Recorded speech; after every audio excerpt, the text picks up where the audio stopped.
news actually that Cole Palmer was injured during the warm-up ahead of the match. He left the warm-up early, and we're seeing some pictures of him on our screen. He's sitting in the dugout, coat on, hood up. It does not look like Cole Palmer will be starting this game this evening, which is a blow for Chelsea. Huge blow, and he looks really deflated. I mean, that's only happened to me once or twice in my career, and it's the worst feeling in the world, because you're feeling great 1 minute, looking forward to the game, and something just tweaked. Let's hope it's not too bad. We're yet to see the replacement. We'll get there in a minute. Esteban Willian, the youngster. The youngster, okay. Will be starting. He was impressive off the bench. He was, and he's a super talent, so we'll look forward to seeing him. But let's fingers crossed for Cole Palmer. It's not. I've got my fingers crossed that we get something more from this West Ham attack today. Everything goes through Jarrod Bowen, their captain. It's a huge year for him, trying to force his way into the England World Cup squad. But listen to these stats when it comes to West Ham's attack. Of teams to play last season and this season, since Graham Potter's appointment, they are bottom for expected goals, for shots on target, for chances created from open play, for passes into the box, including crosses as well. They've sold Mohamed Kudus to Spurs. Lucas Paqueta needs to improve, of course, now cleared of his spot-fixing charges. But that area of the pitch is still a big concern.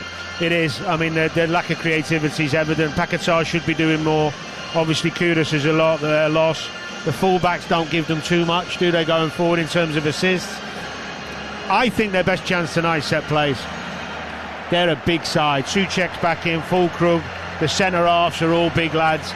And Chelsea aren't the biggest team in the world. They also need this crowd behind them tonight. They do, and they'll get it behind them if they do what you said. The work ethic, tenacity, the commitment to the cause. Show these fans that they want to play for the shirt. We shall see the players out there at the moment. Chelsea, most possession, most passes on the opening weekend. They had 19 shots, only 3 on target. So they put in Liam Delap, they put in João Pedro. They should score a shed load, no? I'd be amazed if they draw another blank tonight with the firepower they've got. Although, let's be honest, Cole Palmer is a big miss. He's their most creative force.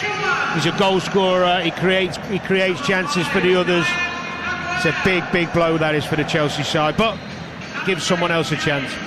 Let's get over very quickly to Alfie Reynolds. England versus USA at the Women's Rugby World Cup. England 14, USA 7. A response from the USA, a brilliant try finished by the second row, Erica Jarrell-Searcy running it in from 30 metres. 27 gone, England 14, USA 7.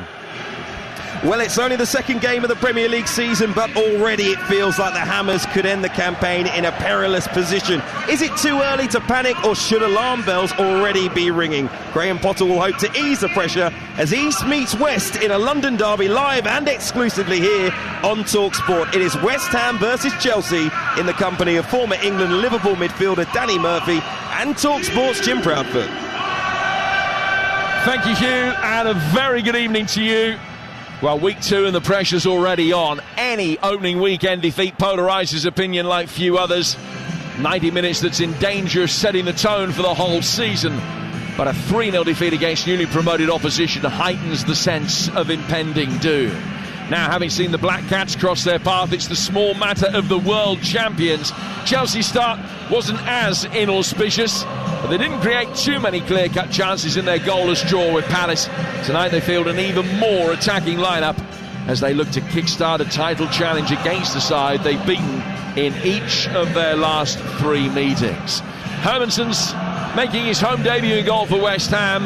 Toshibo, Kilman and again the back 3. Wan-Bissaka, Ward-Prowse, Souček and Diouf. Then Paqueta in behind Bowen and Fulkrug. Chelsea have Sanchez in goal, Gusto back at right back alongside Chalobah, Tosin and Cucurella. Fernandes and Caicedo. Esteval, who's in for Palmer, who's injured in the warm-up. João Pedro and Neto and Delap. And on the benches, Areola, Walker-Peters, Wilson, Mavropanos and Rodriguez. Scarles, Potts, Irving and Marshall. Jurgensen, Giddins, Asugo, Andre Santos and Hato, James, Fofana and Achiampong. We're underway. Chelsea in their change kit of all black, their third kit, and they're kicking from right to left in this first half at the London Stadium.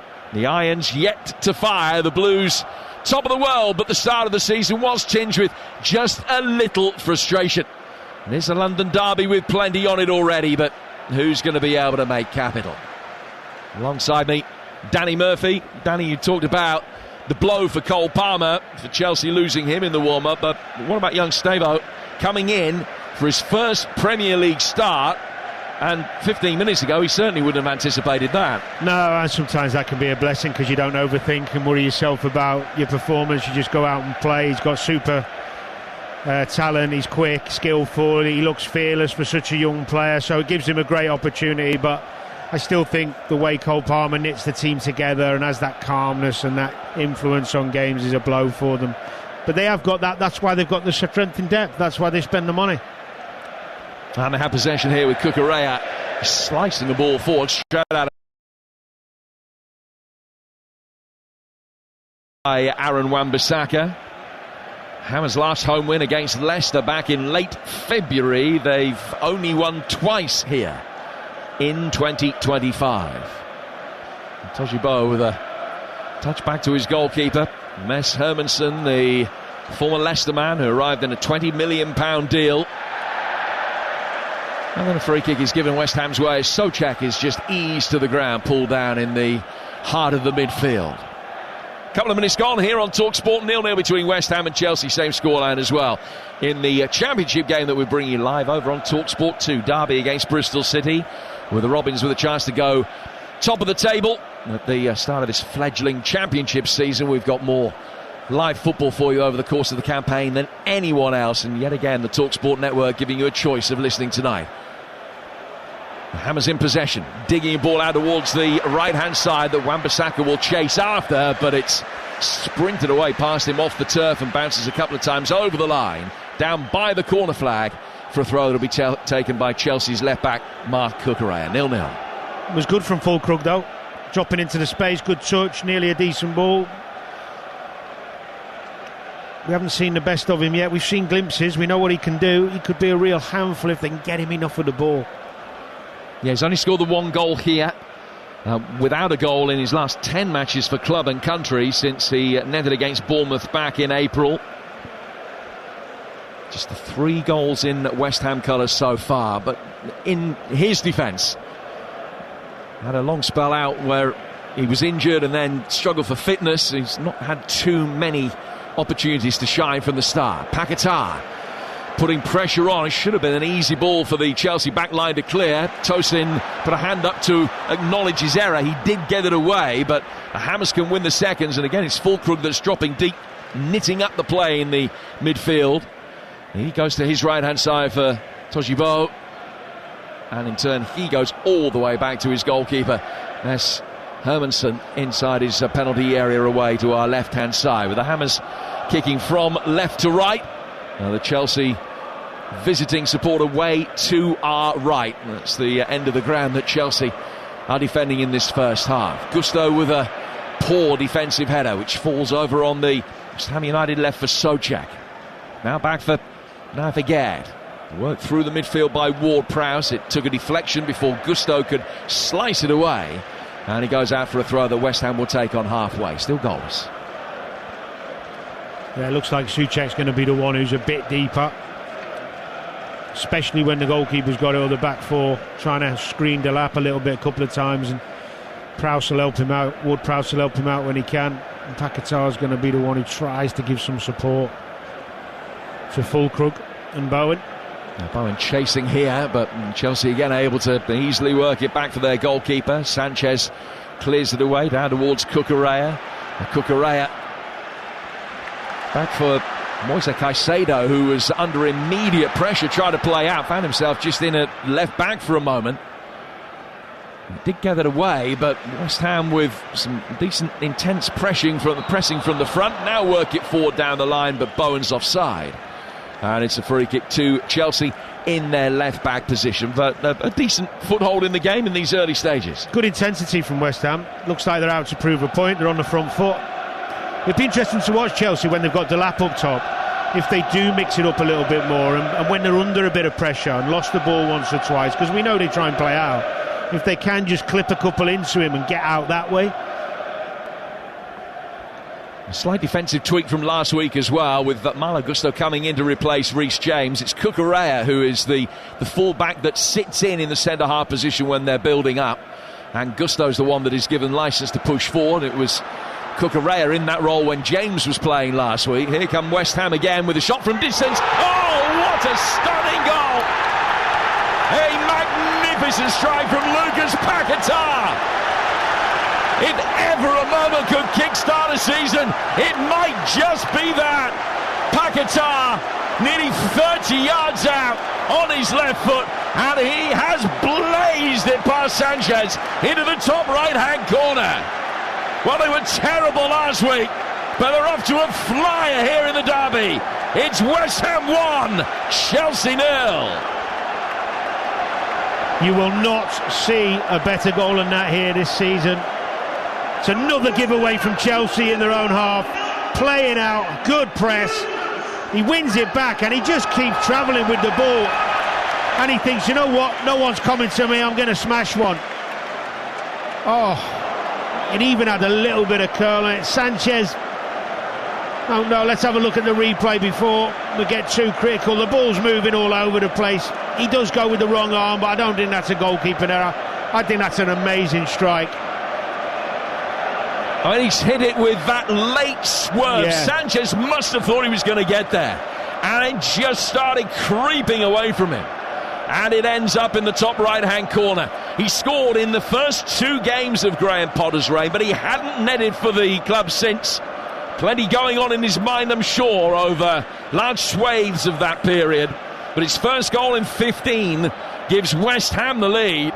First that Chelsea have conceded in a season so far in which they haven't scored. It's West Ham 1, Chelsea 0. That was another giveaway, wasn't it, in their own half? Too easy. Just on top of them straight away. As soon as you give away a couple, you're going to encourage West Ham to keep coming for you.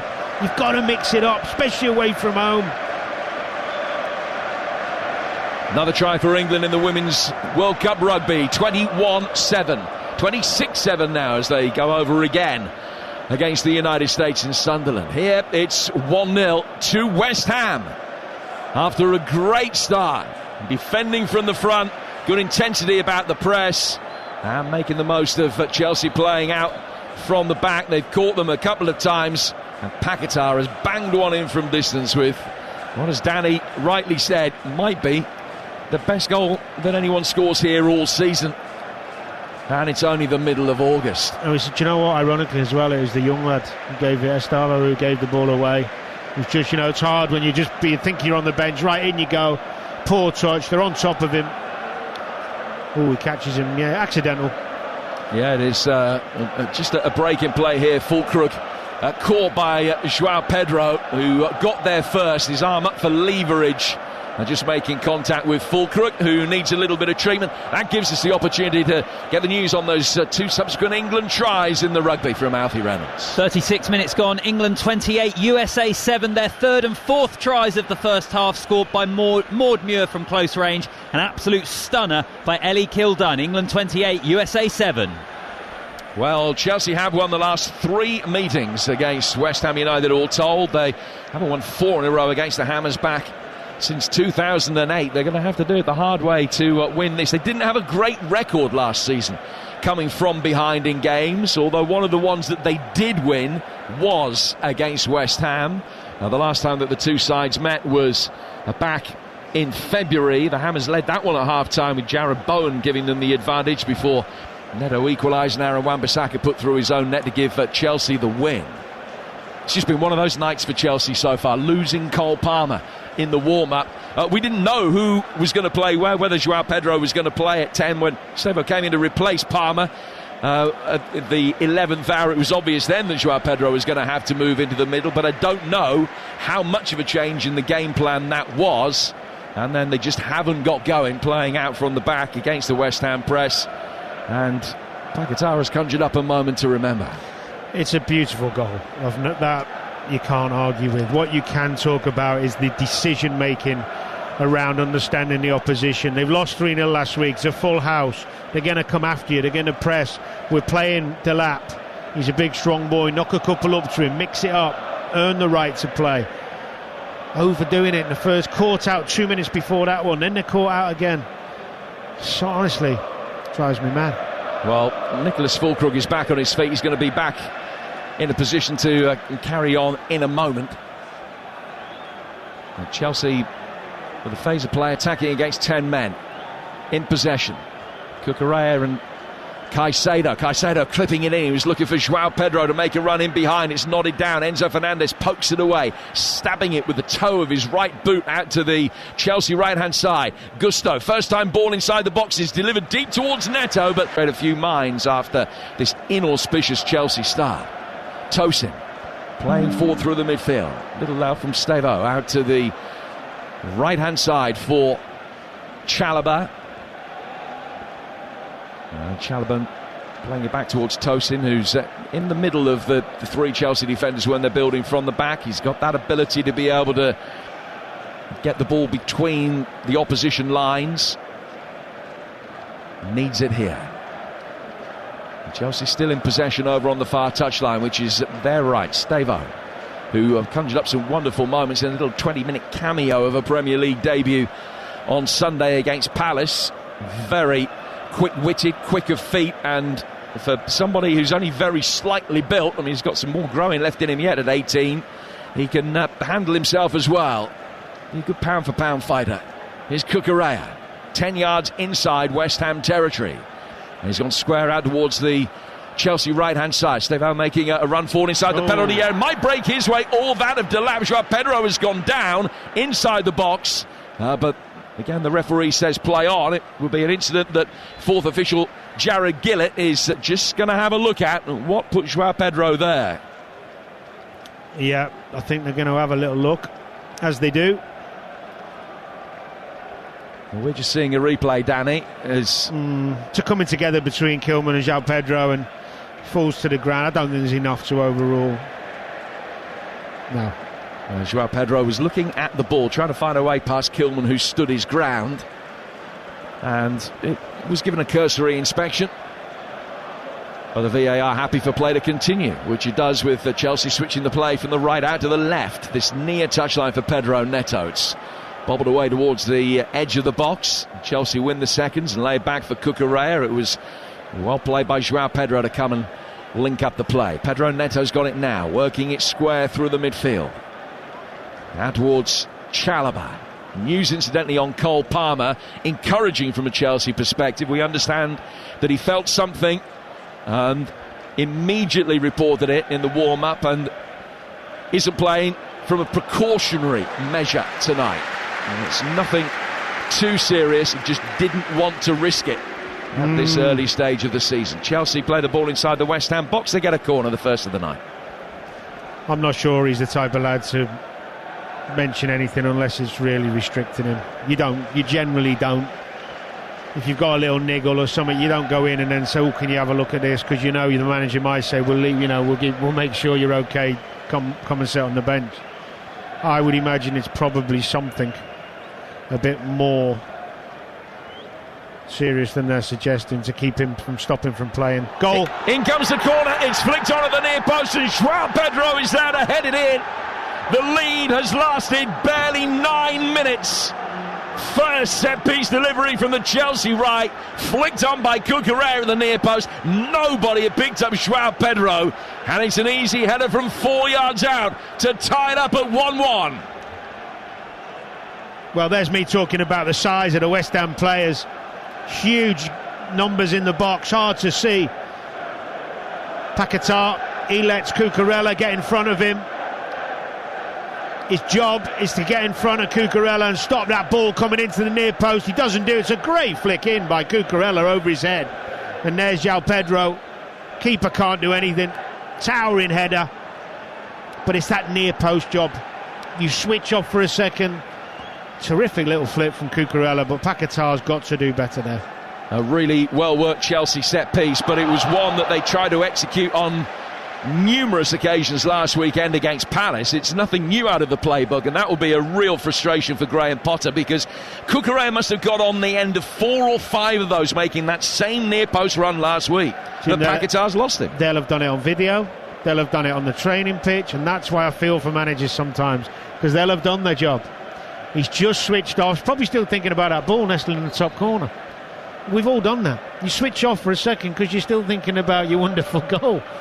Well, I've never thought about a ball, one that I've put nestling in the top corner, I promise you that. In comes the delivery from the West Ham left for a free kick that Souček has tried to get on inside the penalty area. 1-1 then, with 16 minutes gone in the London derby tonight, live and exclusive for National Radio on Talk Sport. Todibo pulls it back, right-footed effort comes in, and then another one's deflected in.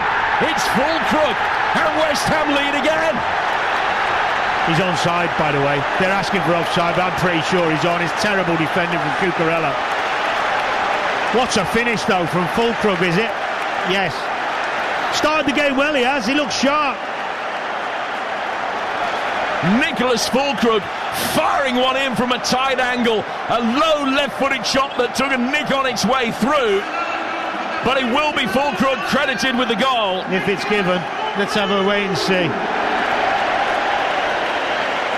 The Chelsea complaints were immediate and vociferous. Well, Paquetá played the pass in.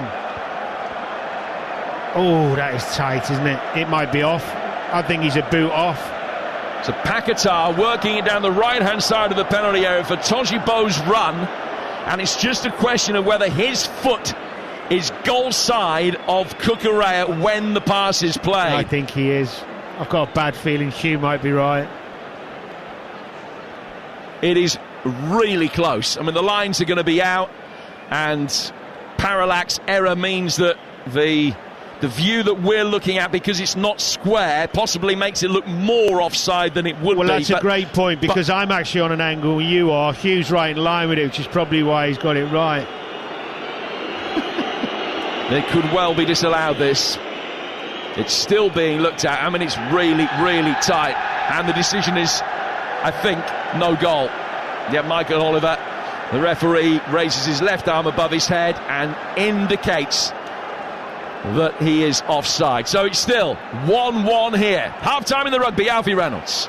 28, USA 7 at half-time. England's 4 tries in the first half scored by Cabea, Bottoman, Muir and Kildun. Ellie Kildun's a brilliant length of the field move. The USA's try went to Jarrell Searcy.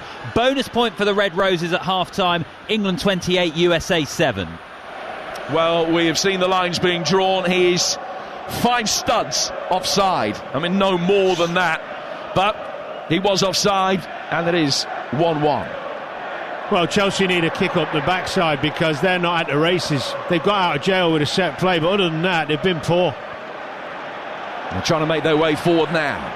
Delap making a barnstorming run inside the penalty area. Stavo pulling it back. Delap trying to improvise. Flicks one into the ground. It bounces up but doesn't loop over Hermansen. It wasn't on target, but it might have found its way through to the on-rushing Enzo Fernandez. It was better, wasn't it? Good run forward from Chalobah, that. Penetrative, positive. Hermansen clear. So we still haven't played 20 minutes here on Talk Sport. It is 1-1. West Ham have had a subsequent goal ruled out correctly, but for a very, very tight offside against Todibo, who supplied the ball for Nicholas Fulkrug, who put it in. Paquetá on 6 minutes, and then he was at fault 9 minutes later, not picking up Cucurella, whose flick on was headed in by João Pedro. 1-1 on Talk Sport, and here's Danny Murphy. You've got a feel for Fulkrug, haven't you? What do you say he hasn't scored for 10 games? Then he smashes one in with his left foot, and it gets disallowed for a 6 inches of a boot or a foot, whatever it was. Oh well, life of a striker. Yeah, absolutely. He's got another chance here because Tosin has just conceded the first corner that West Ham have won tonight. Chelsea scored with their first corner, and can West Ham do likewise? James Ward-Prowse is going to be the player that will go over and pick up the ball from the claret carpet around the side of the pitch. He kicks it into the hoardings and gets it back. There'll be some kind of signal to his teammates as to where the ball's going to go. Spots it down on the corner quadrant now. This is danger for Chelsea. This is danger. They have got some big boys. There's only 1 or 2 big ones for Chelsea. These lot, West Ham, good on this. Again, making a run in towards the near post, swerved in towards the far. It was Fulkrug that attacked it along with Kilman. It's come off one of them and loops over the bar. Don't think it would have counted anyway because there was a push on Cucurella, which has Gusto, I beg your pardon, which is going to give a free kick Chelsea's way. 1-1 then with 20 minutes gone, and as you mentioned, Chelsea yet to switch on will be delighted to have parity. Yeah, they will. I think West Ham have reacted well to the defeat last week. Wan-Bissaka, look at the ball through his penalty area, where it is cleared by Hermansen, but not particularly effectively. Straight out of play for a throw that'll be taken over on the Chelsea right. The Hammers won at Manchester United and Ipswich towards the back end of last season, but those are the only victories that they've had in their last 12 games. Hoping to avoid back-to-back defeats at the start of a Premier League season for a 9th occasion, which I think I'm right in saying would be an all-time league record if they were to lose tonight. It happened 3 years ago. It was the last time that they had no points out of a possible 6 at the beginning of a season. Started well today, though. Deserved to be ahead on the balance of play. It is 1-1. Fulkrug's got it. Fulkrug turning into trouble in the shape of Enzo Fernandez in the midfield. From him to Stevo. And then down towards Pedro Neto. Level the edge of the Hammers penalty area. Left-footed cross comes in. It bounces away from the penalty spot and evades Joao Pedro. Diouf can toe-poke the ball away. Paquetá then caught in possession, stays down outside the penalty area. Chelsea work it in and Neto scores. And it's 2-1 Chelsea. And 5 minutes after they thought they'd gone behind, they now lead. They've only had 2 meaningful attacks. They've scored with them both. Paquetá is claiming he was fouled in the build-up to the play. That'll be looked at. He wasn't. He gave the ball away and then he tried to pretend he got fouled to cover up the fact he'd had a bad touch. I might be wrong, but I don't think so. It's a good cross from Neto originally, and it ends up they clear the lines. Diouf, instead of going long, plays it into Paquetá, and there he just mistouches it. I think it's who's it nicks it off them. Caicedo, and then it's a really good cross, isn't it? This is a better angle for us. Nah, it's not foul. Not a foul at all, but it's a fantastic little cross from Gusto. Now Pedro Neto making the run off Wan-Bissaka, who just oblivious to him. He's got to see him earlier. Blind side. No, it's not a foul. It's just protecting the ball. If anything, it could be the other way. I'd be amazed if that was given. It's good from Chalobah, though. It wasn't Caicedo, it was actually Chalobah, wasn't it? High up there again. Really trying to drive his side forward and win the ball back. It's really good. West Ham 1, Chelsea 2. That's a problem now, trying to play this way when you're losing at home, because their shape was good at 1-0. Wing backs were deep, stopping Chelsea's wide players. The first really good attack they've had, Chelsea, to be honest. Well, they crossed the Black Cats last week and they've run out of luck. It was a bad omen for them because they have been the better side here, West Ham, and yet they find themselves behind. There's a break in play here because Malo Gusto is down injured and he's receiving some treatment, but it's a kind of unwanted hat-trick in a way for Paquetá, because he scored a magnificent goal, one of his very best for West Ham, and then has been culpable for both of the Chelsea goals that have followed. Although I'll give him half responsibility, because Wan-Bissaka switched off there at the back. When you play that system, Jim, and you've got wide men, you're either, as a wing back, if you've got him, you can't pass him over to one of the three centre halves in that position. You haven't got time. He's behind you. It's your job. You've got to stick with that run. You haven't got time to shout the third centre, the right side centre half inside the box. You're done. And he just switched off for that second, and now they're climbing a mountain. Well, Graham Potter sitting alongside Billy Reid on the West Ham bench, and they're deep in conversation, and they must be wondering quite how this has happened. A much, much better performance tonight, and yet they find themselves 2-1 down. They've effectively conceded 5 goals in a 55, 56-minute spell, going back to last weekend. Both so avoidable, though. Then there's bits of quality when any team scores, but when you break it down and you look at it and analyse it, he's not under great pressure when he takes his first touch, Paquetá. It's poor from a man of his quality. The switching off from Wan-Bissaka, the switching off from Paquetá on the corner. Little details, always small details. Well, Reece James came out to warm up for Chelsea. I think Gusto's going to be okay. He's going to be able to continue. We have kicked off again. It's 2-1 Chelsea here at the London Stadium. You're listening to West Ham against Chelsea on TalkSport with Sky Sports. And don't forget that with Now, you can stream all the Sky Sports action flexibly like West Ham against Chelsea live right now. Search Now Sports. James Ward-Prowse in possession for West Ham. In the centre circle to Max Kilman. And the former Wolves centre-half finds Todibo, the £33 million summer signing after his loan spell last year. Wan-Bissaka plays it back to him.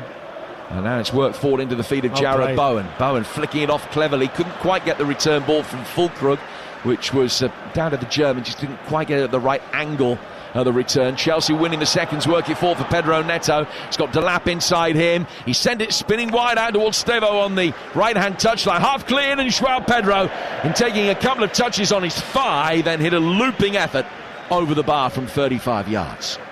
Good counter. Really good counter that from Chelsea. West Ham trying to come back onto them to get back in the game. Lose possession, and then there's the pace of Neto in behind. A good switch over, just about intercepted. And when it fell to Pedro and he started juggling it, you think, go on then.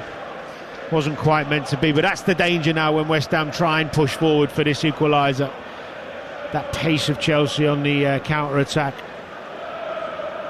Well, it's currently West Ham 1, Chelsea 2. For the latest odds, head to Ladbrokes, where right now you can get West Ham to win at 9-1, back Chelsea to win at 4-1 on, or the draw at 9-2. That's all thanks to Ladbrokes, 18 plus, gambleaware.org. Marco Correa playing it through the midfield. Neto's touch takes a little nick on its way through off Ward-Prowse for a throw that'll be taken on the Chelsea left-hand side. You know, their away form was poor last season, Chelsea, when you consider they finished fourth. They only won 2 of the last 11 away games in the league, although one of those was that crucial last-day Champions League decider at the City Ground, Nottingham. But it's something that clearly Enzo Maresca will know they need to improve. Really good at home, but not good enough away if they're going to be able to mount a title challenge this season. They lead this one 2-1 with Kilman in possession for West Ham. He's level the edge of his own penalty area, and he's worked it back inside the box for Hermansen, and then diverted through the midfield towards Paquetá. Just played the way that he was facing, back towards Souček. Souček for Hermansen again, who's conceded twice so far tonight, which takes his current record to only 1 clean sheet in 29 Premier League appearances in his career. I'll tell you what's fascinating, just watching Chelsea when they defend. Chalobah's going in on Paquetá, and Caicedo's actually taking Bowen a lot of the time, dropping in there to take Bowen and letting Tosan take Füllkrug. Obviously something they've talked about and worked upon. It's quite clever, really, when you think of the pace of Bowen. Tosan's there to head away there from Füllkrug, who stays down on the deck. He's got his right hand to his mouth, which he then smacks the palm of that same hand into the floor, and he's realised that he's getting no sympathy from referee Michael Oliver, and he's back on his feet and back in station as Chelsea decide well, I was going to say play out from the back. They actually played a series of passes between Caicedo and Enzo Fernandez, who are about 5 feet away from each other, and passed it to each other 7 or 8 times, which the Chelsea fans appreciated. It just riled their West Ham counterparts for a moment. That's the problem when you're at home. The fans expect you to go and chase the ball down and press teams, but against good teams you've got to be careful, discipline. Don't let the fans determine your tactics. Stick with what your job is, stick with what you've done on the training pitch. Even at 2-1, they're still in this game. If they start going gung-ho, start chasing everywhere and pressing everywhere, they could get picked off. Chelsea playing for that to happen, of course. Sanchez will now whack it away in his fluorescent orange goalkeeping garb just outside his own penalty area. The ball squirts away into a vacated part of the midfield. Enzo's there first for Chelsea, then just a little bit of pinball in and around the edge of the penalty area as the ball hit Delap and then Souček, and it went towards the dead ball line, but Hermansen scrambled out from the left hand side of his 6-yard box and stopped it going out of play for a corner. They've only had one Chelsea, they scored from it. Here's Wan-Bissaka making his way forward in a game that West Ham led and then thought they led again when one was disallowed for offside, but they trail by 2-1. Todibo inside the centre circle for Fulkrug, who again had just dropped deep almost as a false nine. When he does that, Bowen tends to spin into a wider position just to give him a passing option. Now he goes out to the left for Diouf, who starred for Senegal in their June win against England. Ball is cleared from the edge of the Chelsea penalty area, mopped up by Maximilian Kilman. Back to his goalkeeper, now played out towards Ward-Prowse, who turns in easy possession inside his own half of the field. West Ham 1, Chelsea 2 here on TalkSport now. Again there, Chalobah, he's actually going past his own midfield players to stay with Paquetá. It's a very deliberate ploy. I've not seen them do this too many times, Chelsea. Usually keep their shape a bit more defensively, but Chalobah is following Paquetá when he can, and Caicedo's just dropping in and looking after Bowen. And then, of course, Toussaint tries to take care of Fulkrug. It's a very deliberate role for Caicedo. Takes a lot of concentration, that. Paquetá drills an inch-perfect ball out towards the left-hand side of the penalty area, and then Diouf chases as it's played down the inside left channel. Chalobah stands over him once the ball has gone out of play for a goal kick, which will be taken by Rob Sanchez. You listen to West Ham Chelsea on TalkSport with Enterprise Rent-A-Car. Whatever it is, they're here for it, and we're here for you with all the Premier League action. 13 to go to half-time. West Ham 1, Chelsea 2. And what a day we got in store tomorrow on the TalkSport network, kicking things off at the Etihad as Manchester City face Spurs with Reshman and the team from 11. And at the same time, we'll have EFL action over on TalkSport 2 as Charlton take on Leicester. And Adrian Durham will bring you the fastest goal service on the radio with all the goals as they go in. At the same time, Wrexham take on Sheffield Wednesday, live on TalkSport 2. Then at 5:30, Jason Cundy and Jamie O'Hara will bring you the game day phone in for a chance to react to the day's results. As 03717 223344. As always, the number to call on the Sports Bar tomorrow and indeed tonight as well, with Adam Catterall and a man that played for both of these clubs, Carlton Cole, taking your calls this evening. Steve Auer making his way inside the penalty area, gets to the byline and just works it through the 6-yard box for a Chelsea tap in for 3. Enzo Fernandez turning it over the line. A night that started so well for West Ham, it is unravelling pretty quickly now. Yeah. West Ham 1, Chelsea 3. That is what young Stevo is all about. Well, it was great play. Watch the touch from Delap. That's why he's in the team. That great awareness, that strength. Fired into him. A little touch round the corner to Stavo. There's the touch from Delap. Really lovely little touch. And then he's in. Can he find his man? Nice and patient. Pings it across. I don't know who's picking up Fernandez. He's running off the midfield 3. So try and see on the replay now. But it's a great move from Chelsea. It really is. But Fernandez is playing central midfield. West Ham have got 3 of them. Someone's got to track him. Wan-Bissaka's trying to get in and catch the midfielder, but the midfielder got to do the job. It's another run off the back of someone. Basic stuff, but it's a great move from Chelsea. The ball round the corner into Delap, the touch, and then the cross. It's really, really good goal, and now West Ham are in trouble. Well, it might actually be Wan-Bissaka that got the touch in front of Enzo Fernandez to turn it over the line. Either way, Chelsea have a 3-1 lead 10 minutes from half-time. A first half that has seen the ball in the net 5 times. 4 of them have counted. Chelsea have got 3 of them, having conceded a world-class opening goal. Second half underway in the rugby. Here's Alfie Reynolds. It's England 33, USA 7. Abby Dow with the 5th England try, their first in the second half, scoring on the right wing. Meg Jones setting it up with her break through midfield. 45 gone, England 33, USA 7. And Scott Twine, who's had a wonderful start to Bristol City season, has scored again. They lead at Derby 0, Bristol City 1. That's 3 goals and 2 assists for Twine already in this 25-26 campaign. That continues live right now over on TalkSport 2, and the Robins currently top of the championship table, leading at Derby 1-0. This is 3-1 to Chelsea. Doesn't begin to tell the story of the game, but they are now beginning to exert a little bit of authority, and every time they push forward, they look as though they're going to cause some really significant problems to West Ham. Yeah, confidence is brimming. recovered well. Caicedo getting it through the midfield, but it's passed just away from Enzo Fernandez, and Maresca, student of Pep Guardiola, channeled his inner Pep there as he just bobbed up and down on the edge of the technical area and turned away in dismay. Wan-Bissaka making his way forward for West Ham, given a real old-fashioned shoulder barge by Pedro Neto. Great defending. It's out of play for a goal kick. Really good discipline from Neto. Match the run, nice and strong. Just what you want from your wide players. Do the work. Shoulder to shoulder.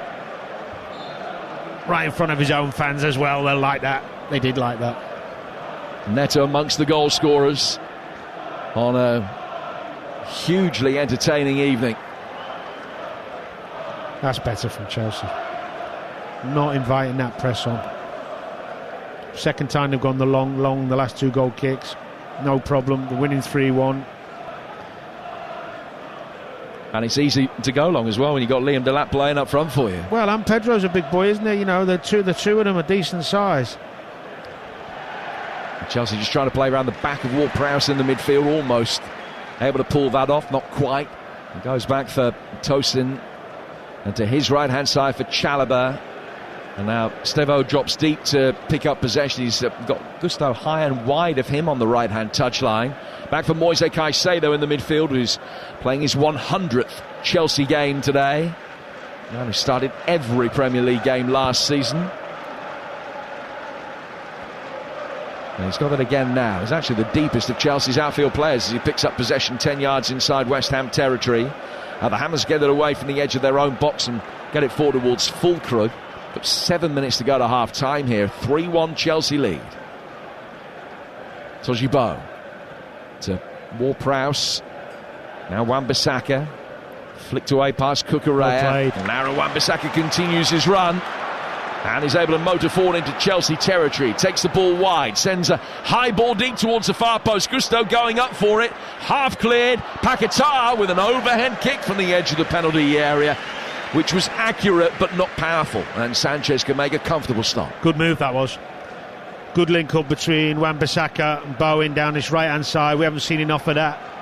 And he's tried to pick out with that looping cross. Fulkrug just a little bit high for him. It fell to Paquetá, who he was not really set to try the overhead kick. It was a bit of a strange choice from him, really.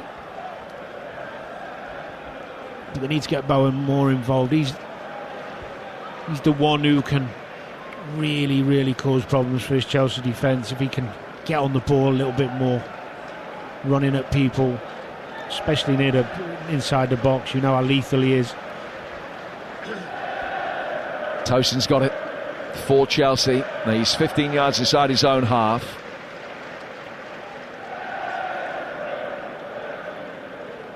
Ball played out to the right-hand side for Chalobah. Chalobah just hits a first-time ball down the inside right channel for Delap. Well defended by Kilman, who came across and flicked it into Liam Delap. The ball goes out of play for a goal kick. Did well last season. Delap really his breakthrough season at Ipswich. It brought him a dozen Premier League goals, but the kind of striker we often say you can't just mark. More options for Chelsea, you know, in attacking areas. They've got really good options now, which is what you need if you want to be competitive in Europe and in the Premier League. We know that. He's got to keep learning though. I'm sure he will, around good players, better players. Well, Marc Cucurella has just played the ball for Chelsea, and Fulkrug just left one on him after it had been played. The referee waited to see what happened next, and Delap was then fouled upfield. So Chelsea had a free kick midway between halfway and the edge of the Hammers box. It was worked back, and the Blues in black tonight have still got possession. They're back inside the centre circle though. It's 3-1 to Chelsea. 5 minutes to go till half-time. Probably another 5, I reckon, to be added. Because of injuries to Fulkrug and Gusto and the VAR check on the Hammers goal that was ruled out. Might even be more than 5. Fernandez in possession on the left-hand side of the midfield. Now Cucurella. Caicedo into the feet of João Pedro, straight back again. Moise Caicedo to Stevo. Over on that right-hand side for Malo Gusto. Gusto working it back through the midfield. Cucurella's got it again. And that third goal has completely taken the sting out of the game as far as West Ham are concerned. They've still had the odd isolated attack. I think at 2-1, the Hammers fans would have felt that they were pretty pleased with what they'd seen, albeit that the scoreline wasn't going their way. But it might be a bit more of a lukewarm reaction at half-time now. I think so. No, yeah, I agree. Bowen's just ended up drifting a little bit over to this right side now. I think maybe just to make sure they don't concede another one before the half. More of a 5-4-1 than a 3-5-2, which I understand. I mean, he's got to get them in, Graham Potter, and try and find a plan and work a way to try and slowly get back in this game. I think he might need to go to a back four personally to take the risk and try and get back in this game. Well, they had lots of possession last week, West Ham, but they've only had a third of the ball tonight. The shot on target count 4-2 in Chelsea's favour. It's a 3-1 lead that they have for that. It's Bowen trying to get away from Cucurella. Graham Potter stands there, hands outstretched as Bowen is put to the ground. It's a West Ham free kick, but inside their own half. No particular hurry to take it, which will allow Bowen the opportunity to make his way forward.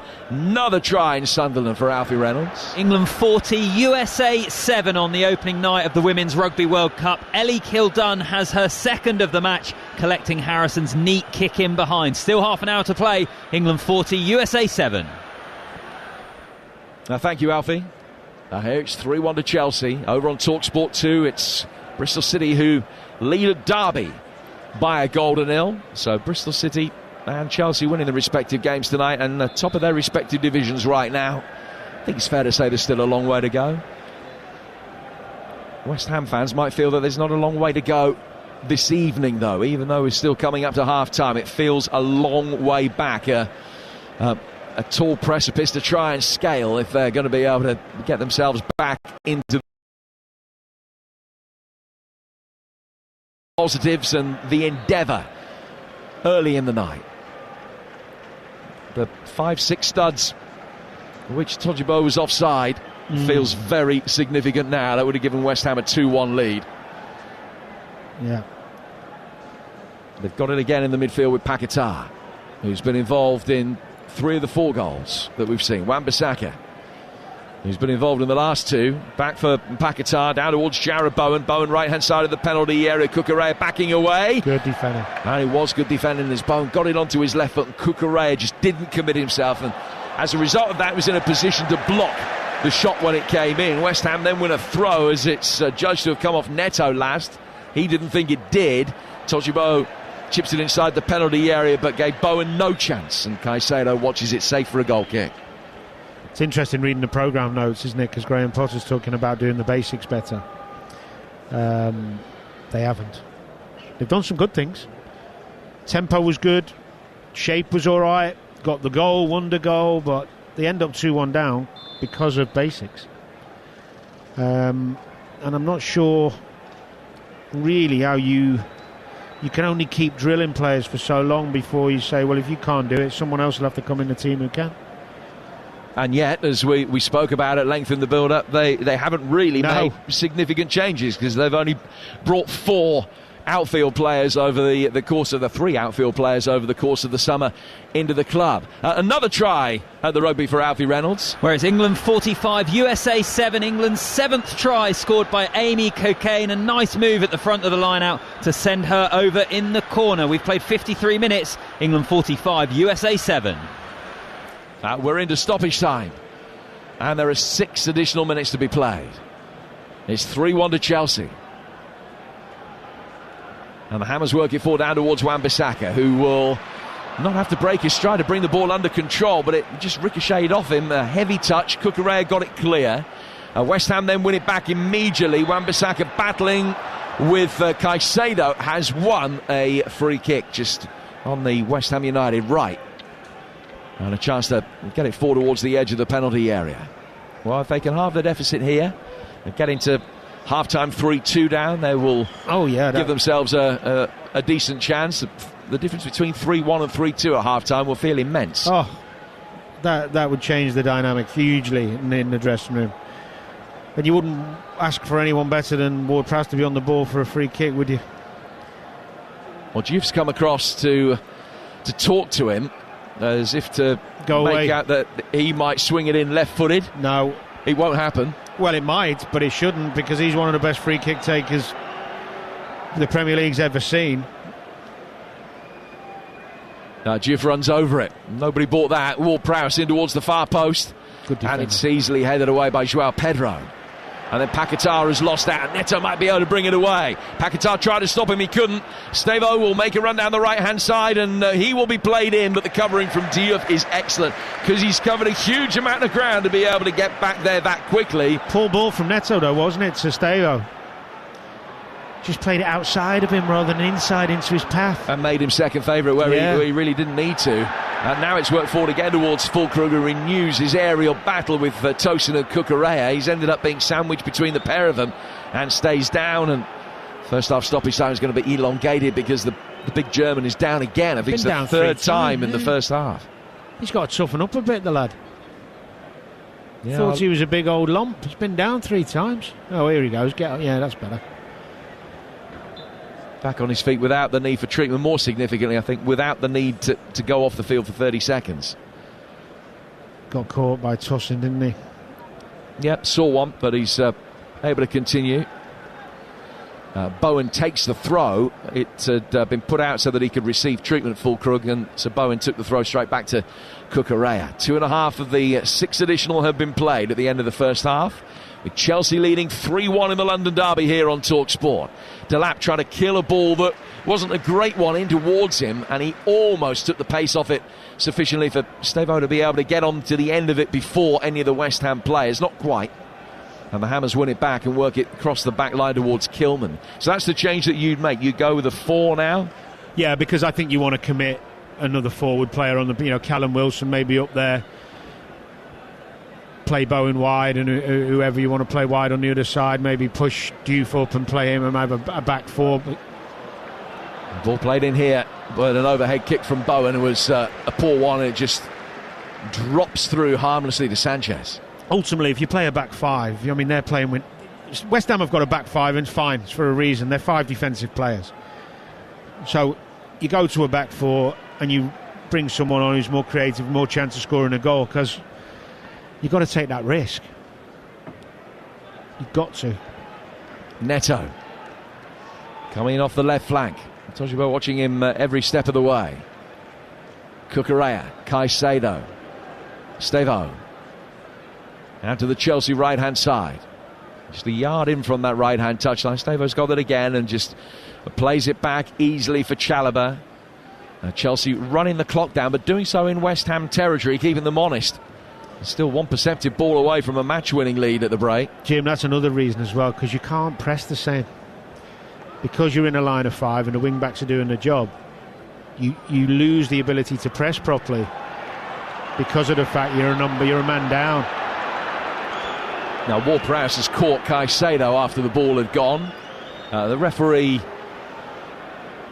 just had a word in passing with Ward-Prowse, nothing more than that. Do you know why I'm surprised? I might be wrong here, you'll correct me, I'm sure. I don't think there's been a yellow, has there? No, there hasn't, no. A London derby, you're 3-1 down at home and there hasn't been a yellow. And the implication in the way that you frame that is that West Ham should have been more physical and asked some more pertinent questions in that area of the game. When you start losing, you have to change the dynamic.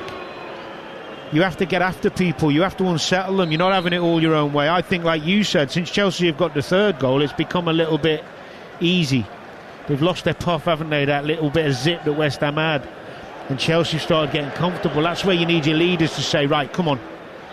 And somebody's got to set the tone and go in like Ward-Prowse did there and leave one on someone. But leave it on them properly, Let them know. Not going to have it all your own way.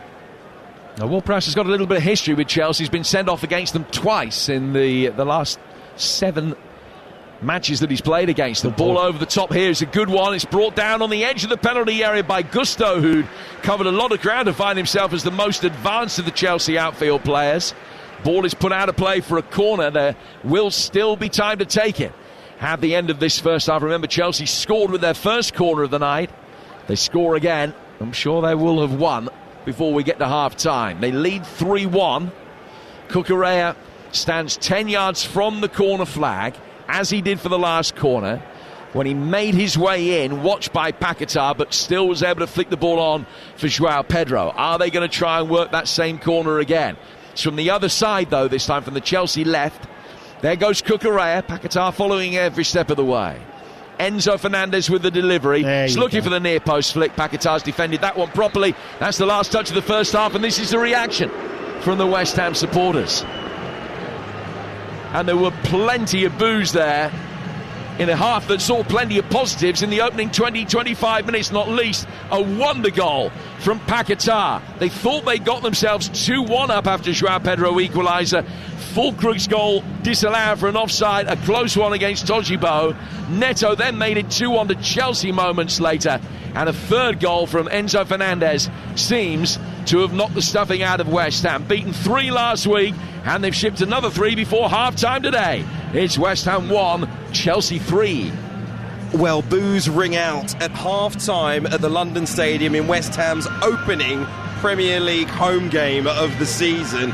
And at 33 minutes, a number of West Ham fans had already seen enough. Out their seats, up the stairs, and out the London Stadium, off home.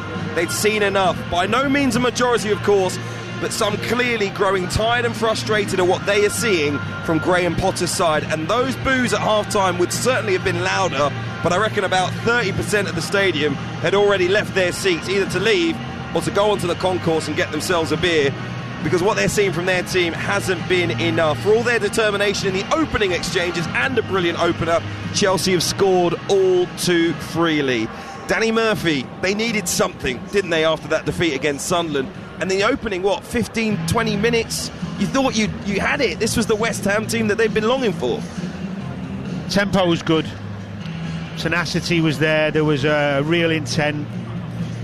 They closed Chelsea down. Chelsea fell into the trap. They nicked the ball off them a couple of times. They end up scoring a wonder goal. The crowd's bouncing. And then you get done on a set play that we've seen them do it. Already. They'll have seen the videos. They'll have done it on the training pitch.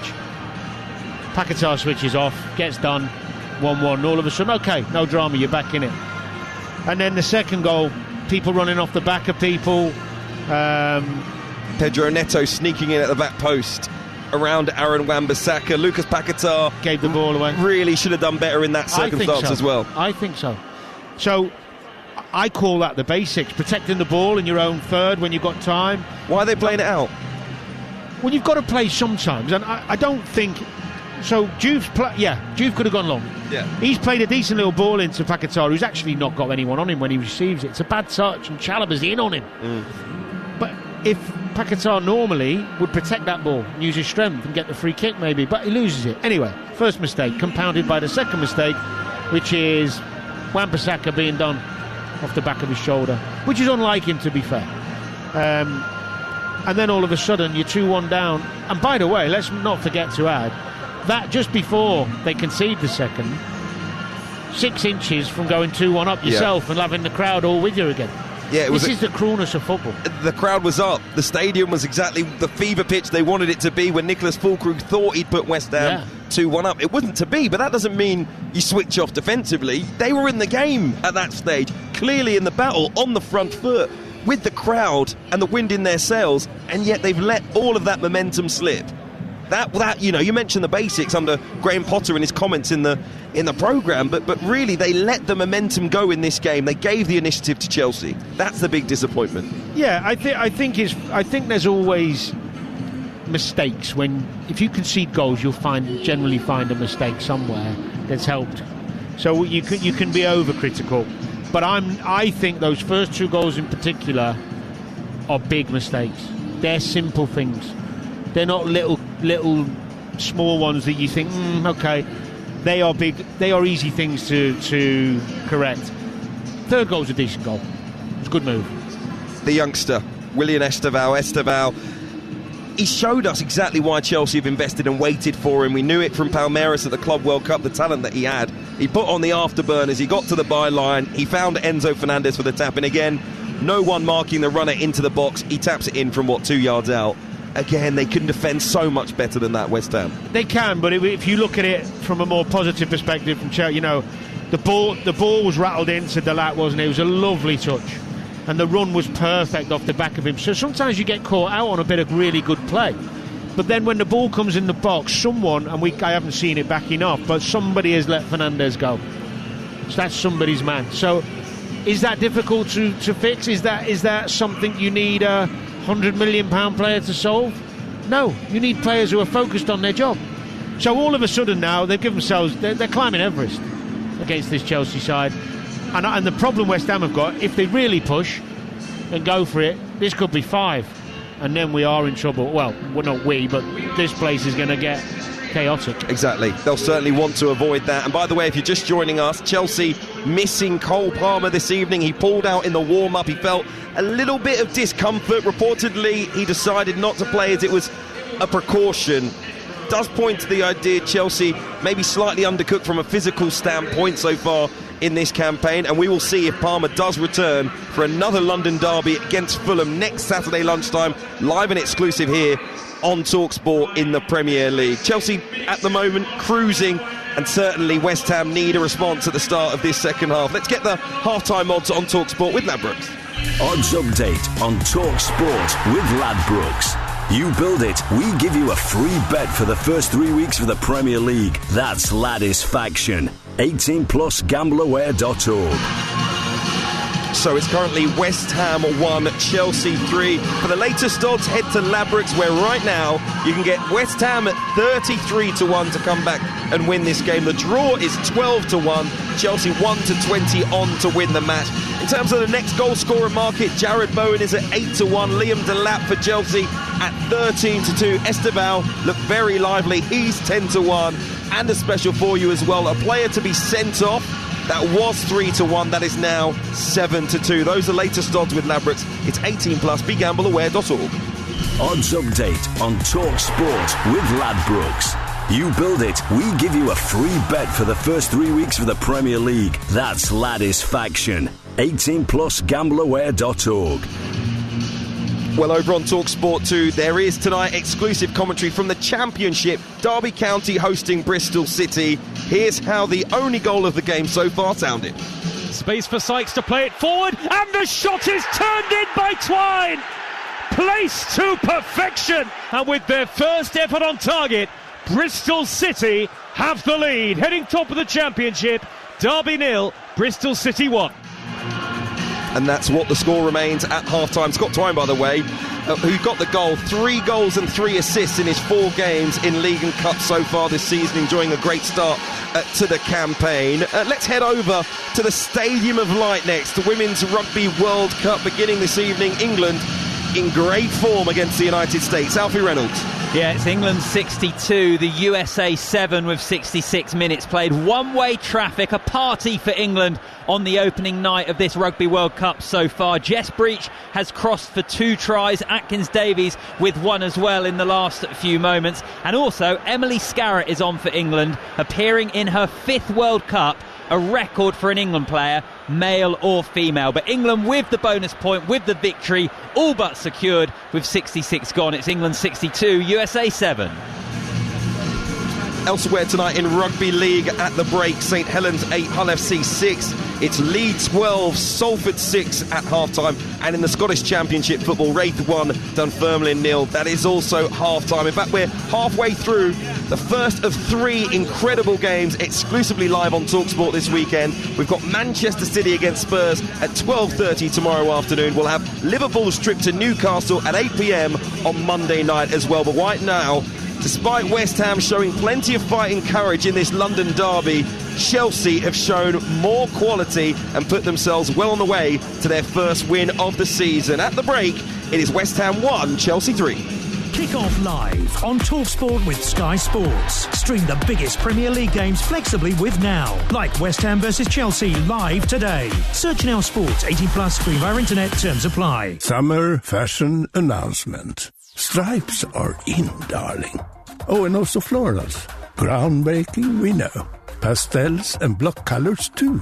Basically, you choose. From breathable floral duvet sets to modular wardrobes and stripy block-out blinds, IKEA has hundreds of new summer products to let summer in. Fabulous! Visit IKEA online or in store. IKEA, the wonderful everyday. He's having a blinder. He's clipped the post. He's looking formidable. Then... substitution. His game might be over, but yours isn't. With Betfair's Safe Sub, your bet simply rolls onto the player coming on.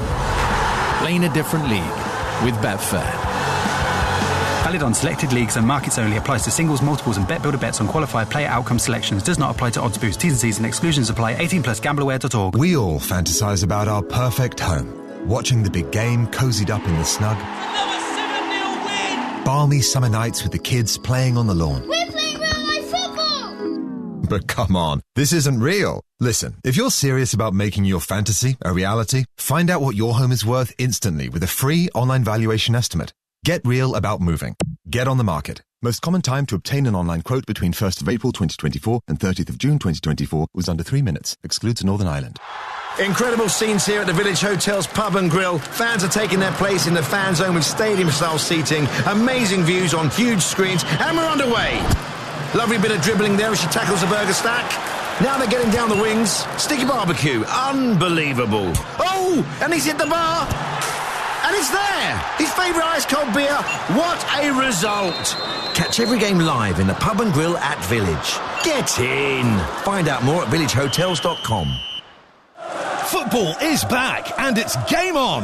Get the ultimate football coverage with the Sun's free pull-out goals. With the best writers pitchside for in-depth match reports, it's all about goals. And with unrivaled news from the Premier League to League Two, it has to be goals! Stay up to date on all the latest football action.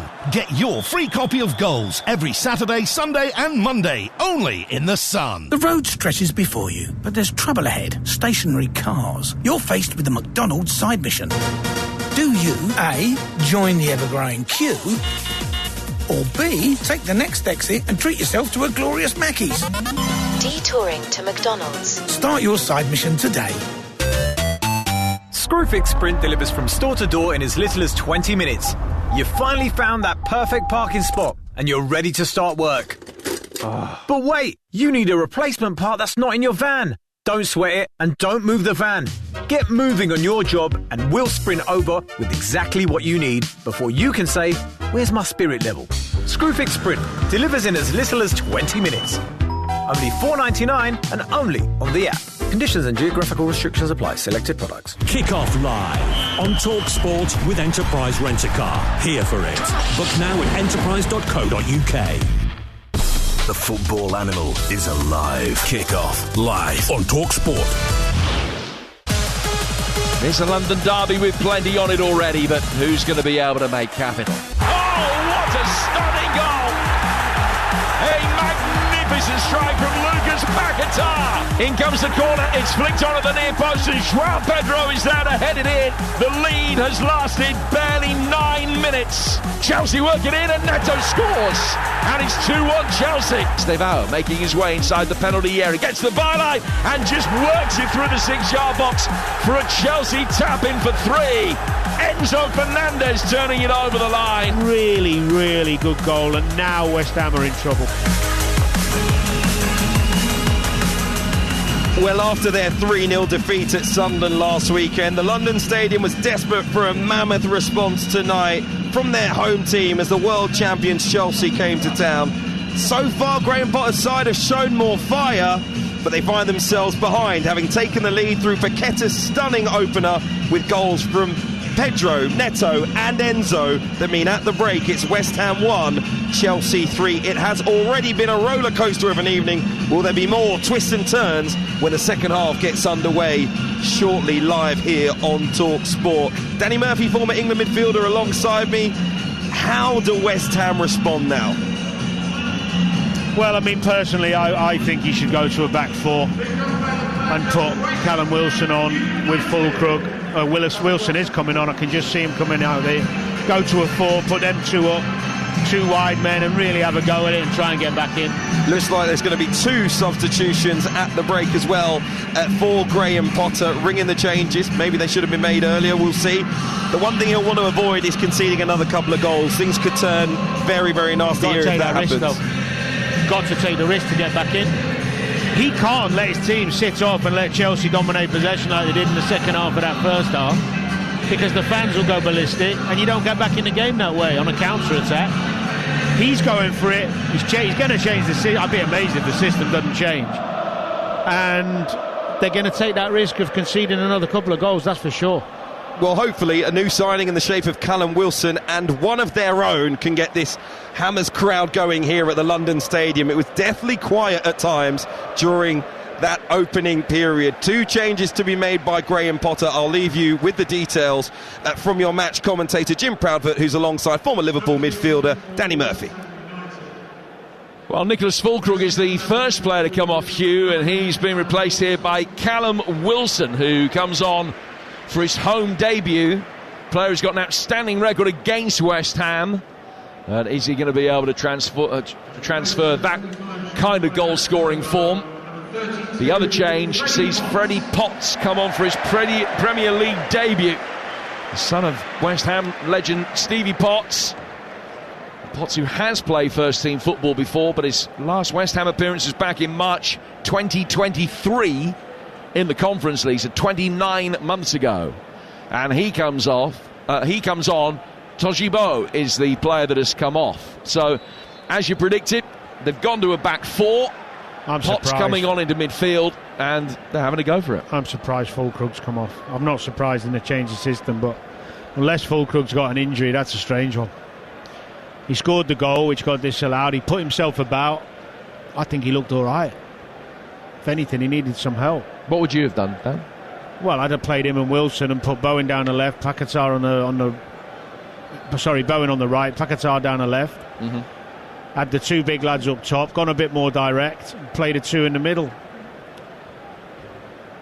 He's still got the 3. It's now a 4-3-3 rather than a 5-3-2, if you like, or a 5-4-1 at times. But the back 4 will allow them to get more men forward.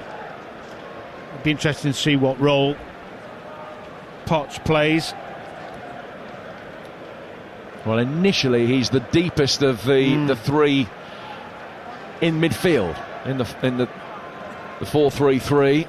He's got it here. He's in strongly, flicks the ball away. He is a player because of his family history and because he's a product of the academy who will be cut if he needs any tonight. A fair bit of slack. Yeah. Some of the others might not be.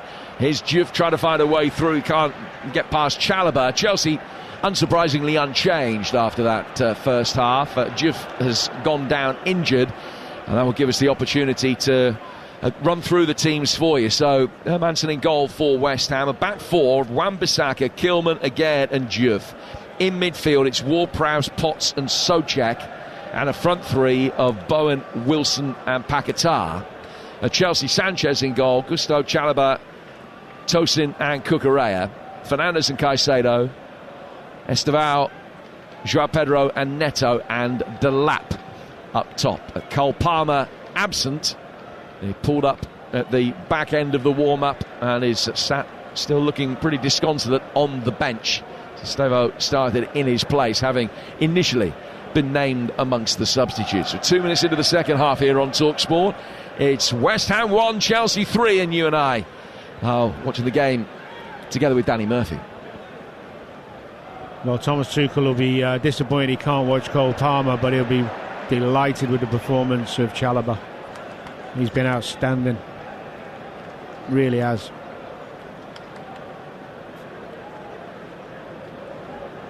Chalobah, a player who, remember, at the beginning of last season was deemed surplus to requirements and found himself loaned to Crystal Palace. But after a good dozen appearances for the Eagles, and he came back and more than played his part as Chelsea had success in both May and July. Ball out of play for a throw that Cucurella will take. He's a player that's been able to completely rewrite his own personal Chelsea history. And he'll take a throw which will be taken over on that far touchline by Chelsea. Kicking from left to right. They're in all black tonight in their third kit. And the Hammers in the traditional claret and blue shirts and white shorts, in possession with Mes Hermansen, who's making his home debut tonight, as is this man, Haji Malik Diouf. Back from the £19 million left wing back, finding Agad, then to Potts, to Kilman inside his own penalty area. Work through the penalty area once more for Hermansen, and they're just trying to invite a Chelsea press, which Delap very half-heartedly is thinking about applying, but then he backs away. It's up to West Ham to try and do something constructive, and Chelsea aren't going to get sucking into anything here. Played forward into the feet of Potts. Now down to Diouf. Long left-footed ball over the top. Wilson's chasing after that. It's come off the back of his head as he raced forward. It didn't quite drop Paquetá's way. Paquetá off the left now in this 4-3-3. And Delap's done well, with his back to the direction of goal, to poke a loose ball through the midfield for Enzo Fernandez, and Cucurella will come forward to his left. Back for Enzo again, the scorer of the most recent and third Chelsea goal. Only got 9 last season in all competitions. And Estevo to Malo Gusto. He's given a shove in the back by Diouf as he tracked him back towards halfway.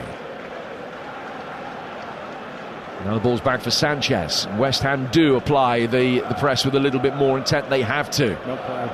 And Chelsea have just played through it easily. And now Delap will make his way through the middle. The ball has gone out towards the left-hand side. Pedro Neto pulling it back, and it should have been fought. He found Enzo Fernandez on the penalty spot. If anything, he just had to stretch a little to get there, Enzo Fernandez, and he's fired it over the bar. That should have been good night. Great play from João Pedro. Little spin, played through the lines. There's the width from Neto, and he picks out Fernandez coming in again. He's run off the back of Ward-Prowse this time. It's not a difficult finish. Tries to guide it in the far corner, just doesn't get his chest over it. The man of his technical ability will be fuming. They have it again with João Pedro inside the West Ham penalty area. Comes back to the bottom left-hand corner of the box and finds Cucurella. Estevo thought about making a run, and instead the ball was worked the other way very briskly, and Neto didn't read it from Caicedo's pass, from Tosin's pass, I beg your pardon. It's gone out for a throw in the right back position that Wan-Bissaka will come across to take, and there are a few West Ham supporters applauding him as he goes over there. There's also a sort of an undercurrent of murmur of frustration. The Hammers fans frustrated that there isn't more urgency about their team as they look to try and get themselves back into this. Jared Bowen over on the right-hand touchline, still inside his own half, wins a throw. And here's a throw that he's going to leave for Wan-Bissaka. Would be a 4th consecutive Chelsea win over West Ham. Haven't managed that in this derby since 2008. It would be a significant night for them. From that point of view, always like to write a fresh chapter in any history against one of your London rivals. They've got a whole spate of London derbies at the beginning of this season, the Blues. They played Palace last week. They got Fulham and then Brentford away to come in weeks 3 and 4 in the Premier League. After that, Manchester United away, which will be some game. Stevo in the midfield, pokes it just back to Gusto, who had to go up through the gears quickly. All he could do was stop Paquetá getting on it, and he's put it straight out of play for a throw. 7 gone second half. It's West Ham 1, Chelsea 3, and Chelsea able to contain the Hammers with ease at the moment, Danny. Yeah, I mean, there's not been the reaction West Ham fans would probably like, which is more pressure, more final third entries, but they've got to ease their way back into this and find their rhythm, get some passes in, gain some confidence, try and work out how they can penetrate this Chelsea defence. And it might take a little bit longer, but they are going to concede chances the longer it goes, because they've got to press more, and we just saw that with the Fernandez chance. And that's the concern for this West Ham side, the way they've... And I agree with Graham Potter changing it, by the way. He had to. Cucurella, good run on the overlap. Inside the penalty area, wins the corner. And Kilman just stood his ground. And the ball goes out of play for Chelsea's 3rd corner of the night. You listen to West Ham Chelsea on TalkSport with Sky Sports. Don't forget that with Now you can stream all the Sky Sports action flexibly, like West Ham against Chelsea live right now. Just search Now Sports. Fernandes will come across to take this corner, and Cucurella has taken up that same position. He's on that little 10-yard marker on the dead ball line, away from Enzo. And Enzo will spot the ball down and take a few steps back. It's usually the cue for Cucurella to turn and make his way in towards the near post. He does now. Paquetá going with him. Tosin is in there trying to get across the pair of them at the near post. Found in that little bit deeper and spilt by the goalkeeper, to be put in by Caicedo for 4. Horrible moment for Hermansen. Not his first at the start of his West Ham United career. The ball right through his hands, and Caicedo was there to tap it in off the underside of the bar. He's asking for a foul, but I don't know if it is. He's angry with himself, so maybe he's just angry actually at the mistake. Start seeing some West Ham fans starting to disappear now. Last thing you need as a manager, you're 3-1 down, you've changed the tactics, you're looking for a reaction, and your keeper makes a mistake. Let's have a look. Swung in, isn't it? In swinger. It's actually not he just punches it straight to Caicedo's feet. He gets good hands on it. He's got to get some. Do you know what he's done? Flat hands. He's used flat hands. He's got a punch. I don't know what he's thinking. Maybe he's going too I think he's thinking about catching it and then decides against it last minute. It's a poor error. Really poor error. Game over. Well, there is a collision in there, and he might have felt that he was fouled. Minimal, though, but it was Kilman that he clattered into. Yeah. It wasn't a Chelsea player. So there was no case for any Chelsea player to answer. And Chelsea have a 4-1 lead 10 minutes into the second half. That must be tough for him, because he's trying to make his way a new team. I really do think he's caught in two minds there, because no keeper comes to palm it away. I think he's thinking, I can get this, and then when he has the collision you just talk about with his own man, he then thinks, I've got to push it, and he doesn't push it far enough. Straight to Caicedo. Reacted really well, didn't he, Caicedo? It was a clever little finish. He's been good tonight as well.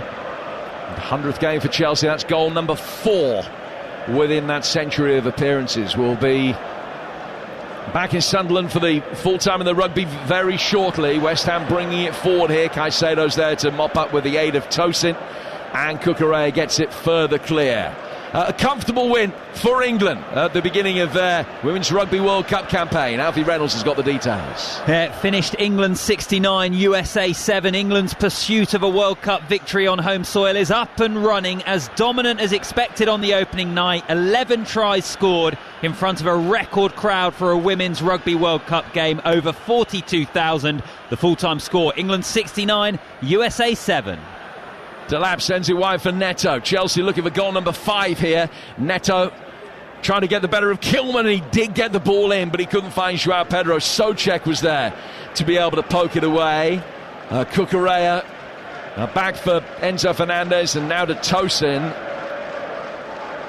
To Cucurella again over on the left-hand side. Listen, this is a night that might have been different. West Ham started really well the opening 25 minutes, but they're imploding.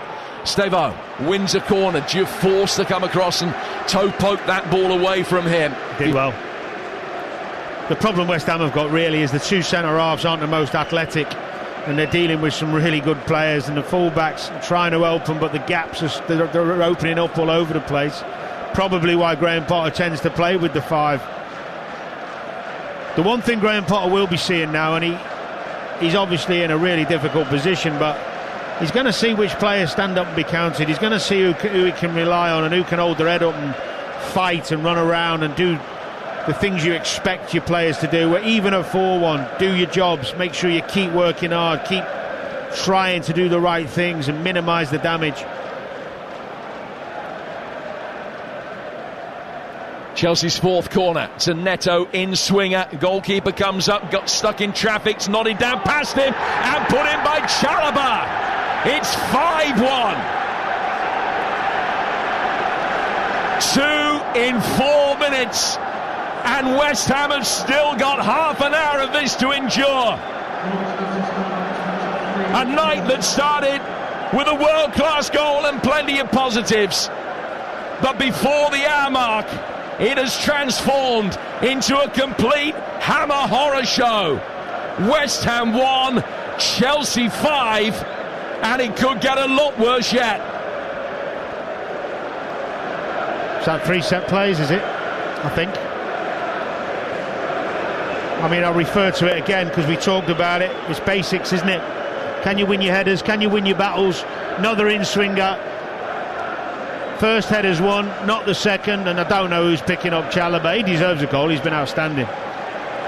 Keeper doesn't deal with it very well, Delap's putting him off. It's not like West Ham don't have the physicality to cope.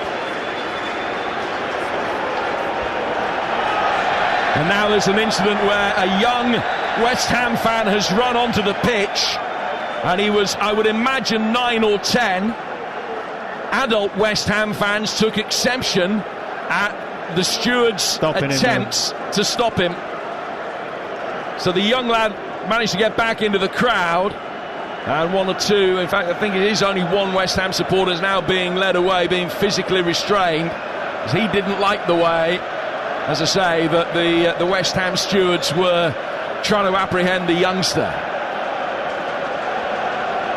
Well, 45 minutes ago, West Ham led this 1-0. We've now played an hour and they're 5-1 down. I mean, this could, it has backfired, the change in system, but he had to try it. They haven't been able to adapt. This could get really, really bad. You mean it's not already? I'm talking 6 or 7. Absolutely. Potts playing the ball forward. Paquetá out of the right hand side for Ward-Prowse. Yeah, you're right. I mean, 5, 6, 7 doesn't mean still bad. You're right, actually. It's awful. Paquetá trying a little 1-2. Callum Wilson trying to get himself into a shooting position. Can't. Tosin dealt with the threat, then gets it away. Helped further clear by Enzo. Out to the left-hand side for Pedro Neto. And he's making his way towards the edge of the penalty area. Neto dropping his shoulder. He's got away from Potts. He stands it up towards the far post. Again heads it away. And a right-footed volley from Enzo. Skies over the bar. Starting to make some substitutions now. And the first one is going to be Delap off. And Andre Santos is going to come on to replace him. Worth pointing out who's left on the West Ham bench, I think. They brought Wilson and Potts on at half-time. They can still call upon forwards Irving and Marshall. They've got Scarles, a left-back, Mavropanos, Walker-Peters defenders, and Rodriguez, a defensive-minded midfielder as well. But Liam Delap comes off here. It's been a night where he hasn't scored, but another example of his ability to lead the line. He's done all right. I think he'd be disappointed he's been brought off at 5-1 and he hasn't scored. He has contributed. He's been a focal point, that great touch, I think, for the 3rd goal. He's been a handful there on the goalkeeper to create that next goal for the 5th goal, on the set play. Sure, I think it was his mum and dad in the crowd there, be very proud of him. But he will be disappointed because he'll sense chances here in the last 20 minutes, 30 minutes. Well, play stops again because the Hammers have a man down injured. Paquetá is down. He got caught in the midfield as West Ham did win a corner, pushing forward down the left. Yeah, they get through some miles, the Delap family, because Liam's brother Finn is playing as well for Burton Albion. Ah, right, okay. I think Rory takes it in turns to go and watch them play. Obviously, this weekend he's going to see both of his lads play. But yeah, they know the M1 and the M6 pretty well. Not that long ago that Chelsea beat West Ham 5-0, the back end of the 23-24 season, but it's a long time since Chelsea had an away win as big as this in this fixture. Someone's just been booked from the West Ham bench. Not sure who that is in the cap, coming back towards the dugout. Yellow card. I think that's the first one of the game, isn't it? It is indeed. It might have been the goalkeeper coach Kasper Ankergren. I'm not sure. We'll confirm that for you. I think he thinks there was a foul on the keeper on the 5th one from Delap. I just think he stayed strong. I just think he was too strong. Well, there was jockeying for position between those two players, but I don't think it had any material effect, because, as we mentioned, Hermansen came out and collided with Kilman. That's what made him drop it. Delap nowhere near him at that stage. In comes the corner, swung in towards the far post by Ward-Prowse, and it's well defended. The header from Souček was from a very tight angle. It's deflected, goes out of play for another West Ham corner. They'll take this one on the right. It's West Ham 1, Chelsea 5, with 64 gone here on TalkSport. Paquetá still off the field, having received treatment. Hammers temporarily down to 10. Swing another corner in that's easily headed away. I mean, there's a lot of West Ham supporters who've left, but I'm surprised how many have stayed. I mean that in a positive sense. They try and get themselves almost back into the game, you know what I mean. Ball still up towards the far post. Wilson heads it wide. And he's off balance and he sends a header way wide. They have only ever scored 5 goals away to West Ham once. Chelsea, they didn't win that day. It was game back in the 1960s. Go on then, what was the score? 5-5. An absolute belter. The ball inside the 6-yard box, knocked through towards the edge of the box for Caicedo. Was you there, Jim? Probably. I think Moose was. I think it's over on the ball over on the left-hand side. We played 20 minutes of the second half. We're a yard in from the left-hand touchline. Marc Cucurella's got possession. He goes back for Tosin. Tosin out towards Cucurella. Cucurella's ball forward. Fernandes plays it back to him, and then Cucurella a turn in possession. Lay it back towards the edge of his own penalty area. Back for Sanchez. Sanchez gets it away. Last season, Chelsea lost the first game, then their first away game. They went to Molineux and scored 6. They'll be hopeful that they can do something very similar here tonight. Already got 5 of them, with a quarter of the game still lying ahead of us here on TalkSport. But it's just a question of where West Ham go from here. 3-0 defeat at Sunderland, 5-1 down at home to Chelsea. They are a club that have struggled to start seasons quickly over the last few years. That's not a problem that's new to Graham Potter's West Ham. It happened when they even had successful seasons under the likes of David Moyes. They would often get off to a slow start. It was Bruno, incidentally, that was booked, Graham Potter's trusted coach that he had with him at Brighton. He was the member of the West Ham staff that was talking out of turn. They're on the front foot again with Bowen, trying to get it through the 6-yard box, cleared, and then it ricocheted through to the goalkeeper, but the flag was up anyway, off Souček. And play continues. Kyle Walker-Peters is going to be coming on in a moment for West Ham, which it's an invidious task to be introduced to a game where you're already 5-1 down and you're a defender. Nothing worse.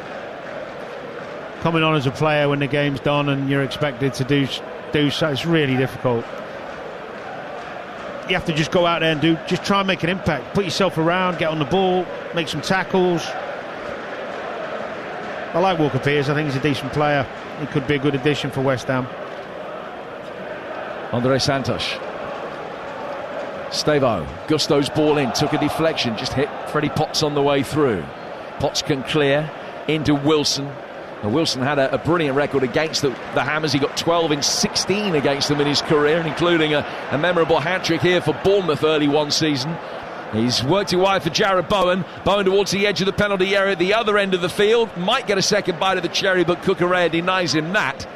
And off balance, he can slash the ball away for a throw that West Ham, to their credit, are in a hurry to take. Trailing by 4 at the midway point of the second half. Bowen's got it again.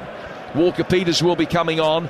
Chelsea have got a double change in mind. Triple. Souček gets to the byline. He's pulled the ball back, but it's flicked away by Andre Santos. Chip back in again. Bowen was waiting. Another good defensive header. And then a stunning save from Sanchez, although the flag was up anyway. Souček was at such an offside position. I don't know what the linesman was thinking. He'd come back off the pitch to get the ball, and the linesman kept his flag down.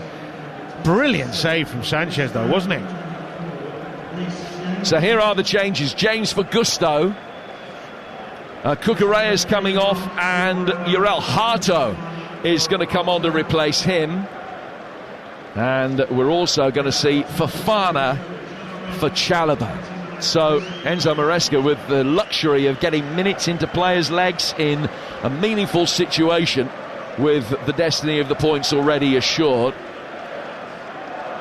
And it's a debut for the Eredivisie Talent of the Year. Uriel Harto, the Dutch international, who signed in a £37 million move from Ajax. He made his debut for the Amsterdammers when he was only 16.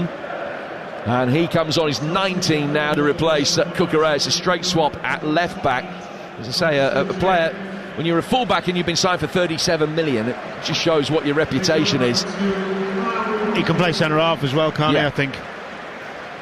Obviously being able to do both jobs is a good thing. Nice to see Fofana back. He's spent so much of his time at Chelsea injured. Talented lad. They've gone back to a 5. Yeah, the West Ham change has seen Walker Peters come on, and he's replaced Souček. So they have gone. Well, maybe not. He seemed to be putting 5 fingers up as he ran on, didn't he? Well, I think they will, Dan, because I think Walker Peters will play at right wing back, and Wan-Bissaka will be on the right side is centre half. And Walker Peters at the moment is near the edge of the Chelsea penalty area as he takes a throw quickly into the feet of Bowen. Got 20 minutes to go here, and it's West Ham United 1, Chelsea 5. Penny for David Sullivan's thoughts. I suppose the only silver lining behind this filthy black cloud that West Ham are suffering with at the beginning of this season is to bring it forward here. Wilson on the turn, trying to get a shot in, rides a couple of challenges, forces it wide for Walker Peters, whose cross is then diverted 2 yards from goal, and Caicedo knocks it away. Wilson should have hit it. He did so well to evade the first tackle and make the space, and then bang, hits it. When he took the extra touch, I mean, it's not going to make a big difference on the game, but it would have given him a boost, obviously, to get his first goal. They do have a corner here as the ball is put out of play by Caicedo. Just going back to that thought about the one silver lining for West Ham. If you're going to have a performance like this, have it when the transfer window's still open. Don't have it your first game in September when there's nothing you can do. Absolutely. This at least might concentrate some minds. Yes, couldn't agree more. Another corner to West Ham, taken on the right, in towards the near post. And it comes to Stefan towards the edge of the penalty area. It's cleared. It bounces outside the penalty area where West Ham United are able to win it back. Walker Peters, former Southampton man, back for Paquetá. Inside the penalty area, Fofana's got it away, but the flag's up anyway against Wilson. West Ham 1, Chelsea 5. The other thing you'd say, Jim, as well, is that there's one thing this West Ham side have been known to be good at for many years, especially under Moyes in set plays. You know, to concede 3 in one game, you know, that is really worrying. You've got to focus the mind somehow. Are you doing them for too long? Are you putting the wrong people in the wrong jobs? Are you asking them to do things they're not normally doing? What is it? Because conceding 3, I'm right in saying they did. Yeah, yes, 3. I'm losing track of all the goals. Yeah. 3 set plays in one game at this level. What chance have you got? Yep. What chance have you got? Yeah, goals 1, 4 and 5. That's right, yeah. The ones that they've conceded from set plays tonight. Individual errors at the heart of that. And I'm sure Graham Potter will feel, well, what chance have I got? How can I legislate for some of the stuff that's happening on the field tonight? It could get worse. Stavo inside the area. Left-footed effort takes a deflection, which took the sting out of it. It took it wide of Hermansen. And there's ironic cheers as he makes a save. Yeah, that's not right. He's made one mistake. So new keeper, that's not right. But anyway, he should have scored. He gets in there and he takes an extra touch. Kilman blocks it really well. He's one-on-one with the keeper. Never take an extra touch and try and get too cocky when you finish. Just place it either side. Get your goal. Get your confidence up. Side foot it in. Don't need to chop people and dummy people. Just put it in. His last goal, of course, came against Chelsea in the quarterfinals of the Club World Cup. He's a 1-in-3 man in his time in Brazil, so he's got an outstanding goal-scoring record coming off the right. Didn't take that chance. It is currently West Ham 1, Chelsea 5. For the latest odds head to Ladbrokes. Right now you can get Joao Pedro to score next at 7-1. Jared Bowen at 10-1. As Chelsea bring it forward, Andre Santos' cross is overhit. You can also back Santos himself to score next at 18-1. It's all thanks to Ladbrokes, 18 plus, gambleaware.org. West Ham 1, Chelsea 5 with 17 minutes to go on a night that is destined to be Chelsea's biggest ever win away to West Ham United. The ball played forward towards Wilson, poked away by Fofana to get it away from him. As you mentioned, great to see Fofana back in action. He hasn't played since mid-March because of a hamstring problem, but he had a much lengthier layoff before that. He has been restricted to only 35 appearances for Chelsea in 3+ years at the club. It's Wan-Bissaka for West Ham, who are playing with 3 centre-halves again, as Danny predicted. Paquetá laying it off to his left for Diouf. Stevo just tripped over. Tackled by the invisible man in the midfield. He's back on his feet. A play forward into the feet of Wilson. Fofana followed him up from the defensive line. Poke now towards Jared Bowen. Bowen around the edge of the penalty area, twisting one way and then the other. Then the ball is fired in for Wilson, but didn't get there. Ward-Prowse's delivery just a little bit too high. Sanchez came out and claimed it very comfortably. Be interesting to really know the inner thoughts of Jared Bowen, wouldn't it? Best player for the last few years for this club. Wonderful talent, goal scorer. Sees is the only other, Kudus the most creative player last season with him. Disappear. Doesn't see them bringing in the type of players he probably feels that they need to be competitive. I know he's a fans' favourite and he's the captain, etc., but he's such a high quality player, really. Should be, for me, playing in a team competing at the top of the table and in the Champions League. Sorry, West Ham fans. Neto with a layoff, and he's laid it back for Fofana. I think the other point that's worth making is that it's not a West Ham squad that's been decimated by injury. They're without Somerville tonight. They're without young George Earthy. Luis Guilherme, whose West Ham career is yet to really catch light, is out with a shoulder problem as Chelsea bring it forward again with Neto, left-hand side of the box, trying to commit Wan-Bissaka. It was laid back to the edge of the area. Ward-Prowse poked it away. Poor from Neto, that. Just be ruthless. He got in behind, fire it across, do the right things. Took too long there. Played the wrong way. Just be ruthless. Keep going. Bam. Be really clinical. Put teams to bed. They did that occasionally last season. They weren't clinical enough at times when they were leading games. I remember they played at Fulham at home. They were 1-0 up, lost 2-1. Palace away. They were leading, ended up drawing the game, I think. After having chances, you know, that clinicalness. Well, the final Chelsea change comes with 13 minutes to go. No goal in his full debut for Stevo. Probably should have been. He takes the applause of the Chelsea supporters and the appreciation of Enzo Maresca as he comes off. And Jamie Giddens is on to replace him. Giddens, who made his full debut after his £55 million move from Dortmund last week. He did okay, but he will certainly feel that there are better days ahead in a Chelsea shirt. So Giddens is on. His appearance will be watched with interest by Thomas Tuchel, amongst others tonight. Thomas Tuchel is here. I'm sure he's already aware that Harry Kane's got a second-half hat-trick for Bayern tonight in a 6-0 win against RB Leipzig.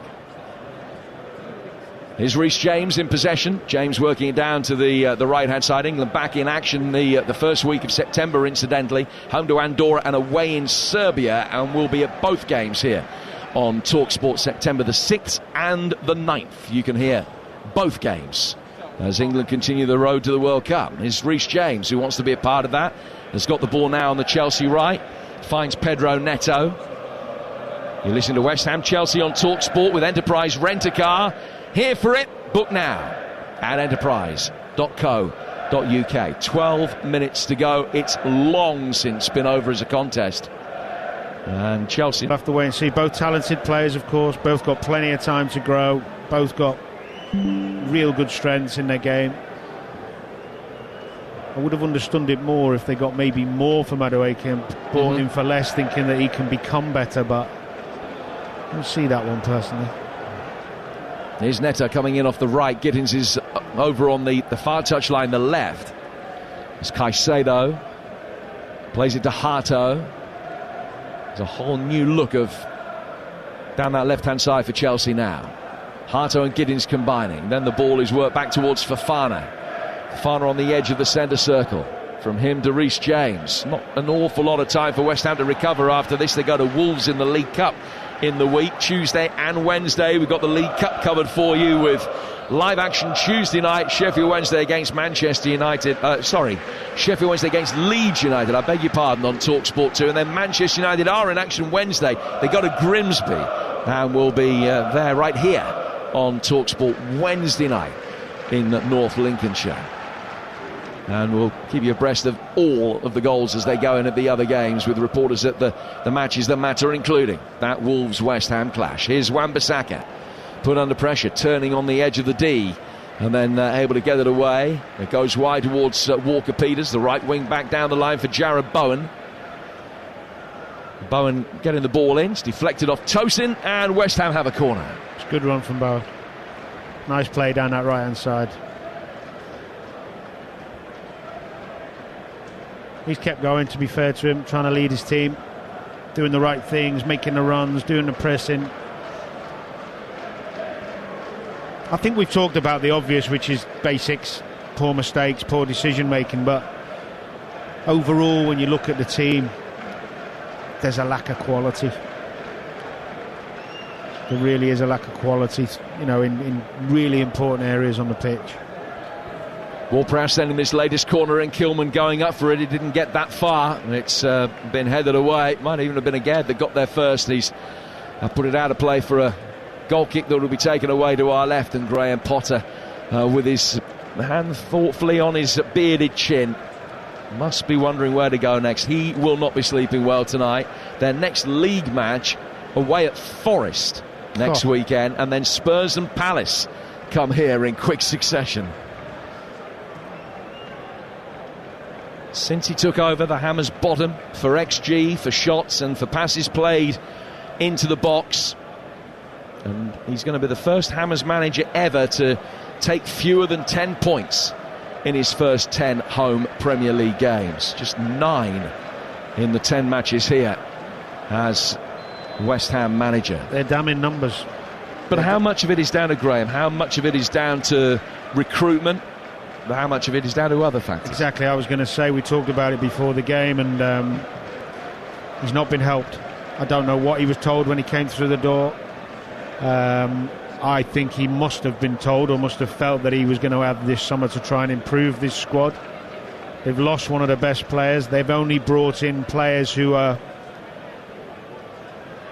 squad players at best, really. Maybe Diouf, the only one.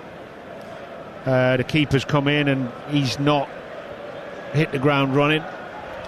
So I do feel for him, but your job is to find a way with the players you've got and to get more out of them. Sorry, Dan, how many do you think they need? Realistically, how many short are they in the squad and the first 11 as Chelsea win a free kick for a foul on Pedro Neto? I think if they get nobody, they'll have a long, hard season, but they'll just stay up. I think it'll be a tough one.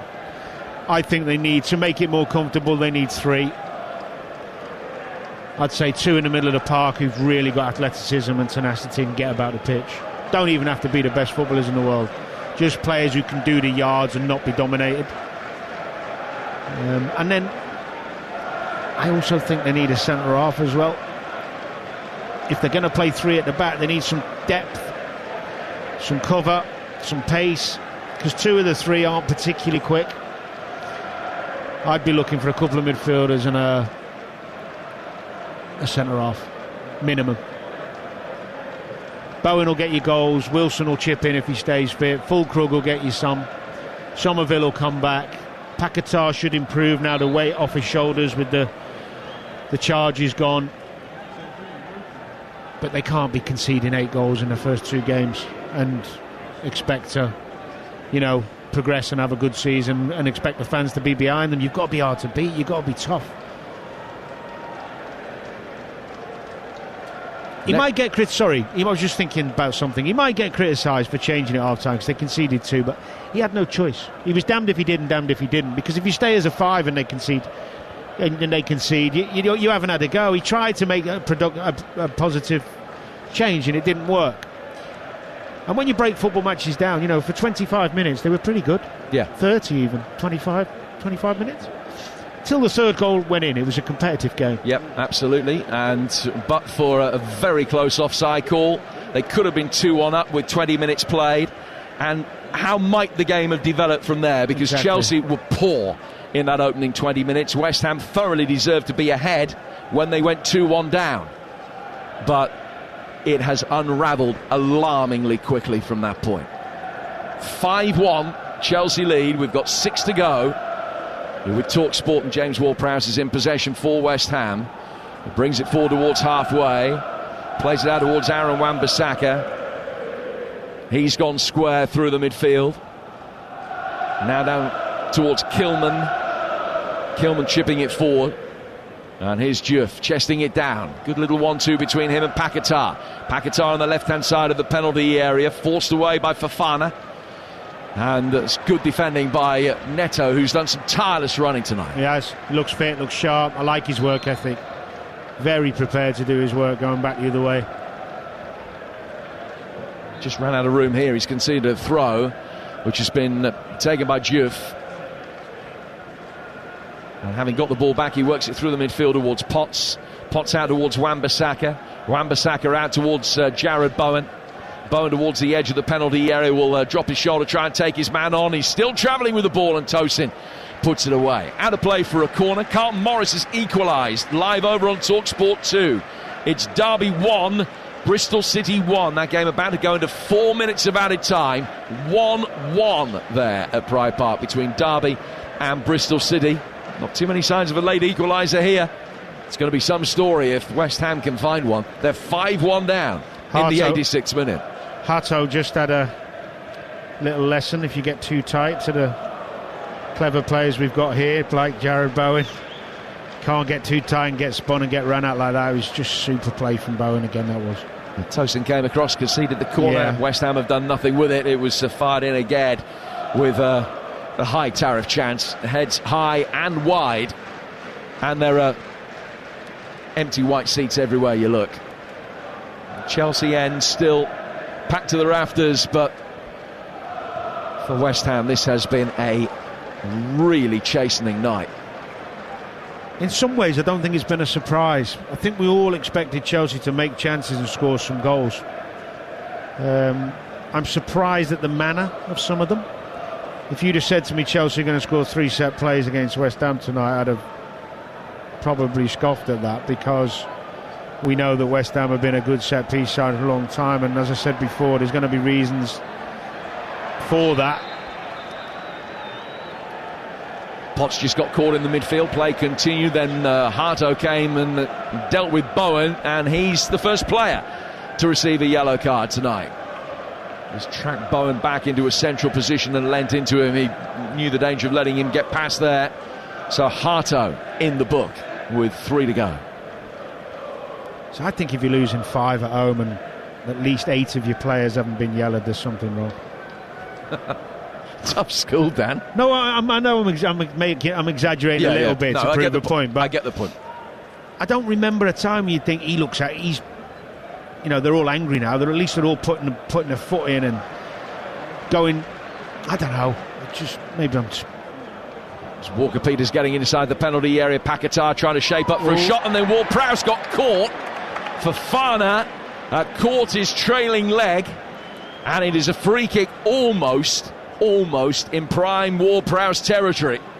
Just maybe a little bit too close to the edge of the penalty area. Oh, a silly foul that is from Fofana. I know it doesn't matter at this stage, but you've got people around him, doesn't need to do it. He can't be far away from Beckham's record, can he? Is he 1 away, 2 away? He's 1 away, and I don't know whether the next one equals the record or breaks it? I think it equals it, but I wouldn't put any money on that.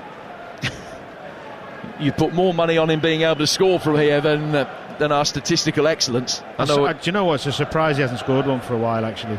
I know he had a spell on the sidelines, didn't he? I think he went on loan and didn't play too much. Yeah, our producer Declan McCarthy tells me that this would equal the record. You're right, it is close. So, potentially, a little bit of history to be made here. There are 5 in the Chelsea wall. Ward-Prowse hits it right foot in, and the wall did its job. And it spins the free kick over the bar and out of play for a corner, and he runs down towards the corner flag with frustration etched across his face. Yeah, a tough one because it's close. He tried to reverse it, I think. We might not see a replay, but it was really good defending. It wasn't actually from the wall. I think somebody behind the wall got in the path of it and headed it because he whipped it the other way, but yeah, really difficult from that close. In comes his corner, and that was a chance for Kilman coming in at the far post. He's nodded it into the ground and wide. Yeah. But these are the type of situations I talked about before the game. When you go round the West Ham side, they've got some big lads. I know Souček's gone off now, I think. Kilman, Agard, Wilson, Souček, Paquetá, 6 foot plus. Obviously Fulkrug when he was on. 3 more minutes for West Ham fans to endure, and they really have been enduring this, the ones that have stayed. Walker-Peters has got the ball inside his own penalty area. He sent it back for Mes Hermansen. Bowen will poke the ball down the right-hand touchline. Chelsea inevitably win it back. Harto there to find his goalkeeper. Sanchez plays out towards Fofana. Now played forward over the halfway line. Neto in space to the right of Andre Santos. He's played him in. Neto trying to score a 6. And the shot is blocked by Agard, who then turned and had a little word with Neto. Clip back in. Neto making a far post run. Heads it into Agard. Big appeals for handball from the Chelsea fans and from Neto himself. But the initial decision is corner.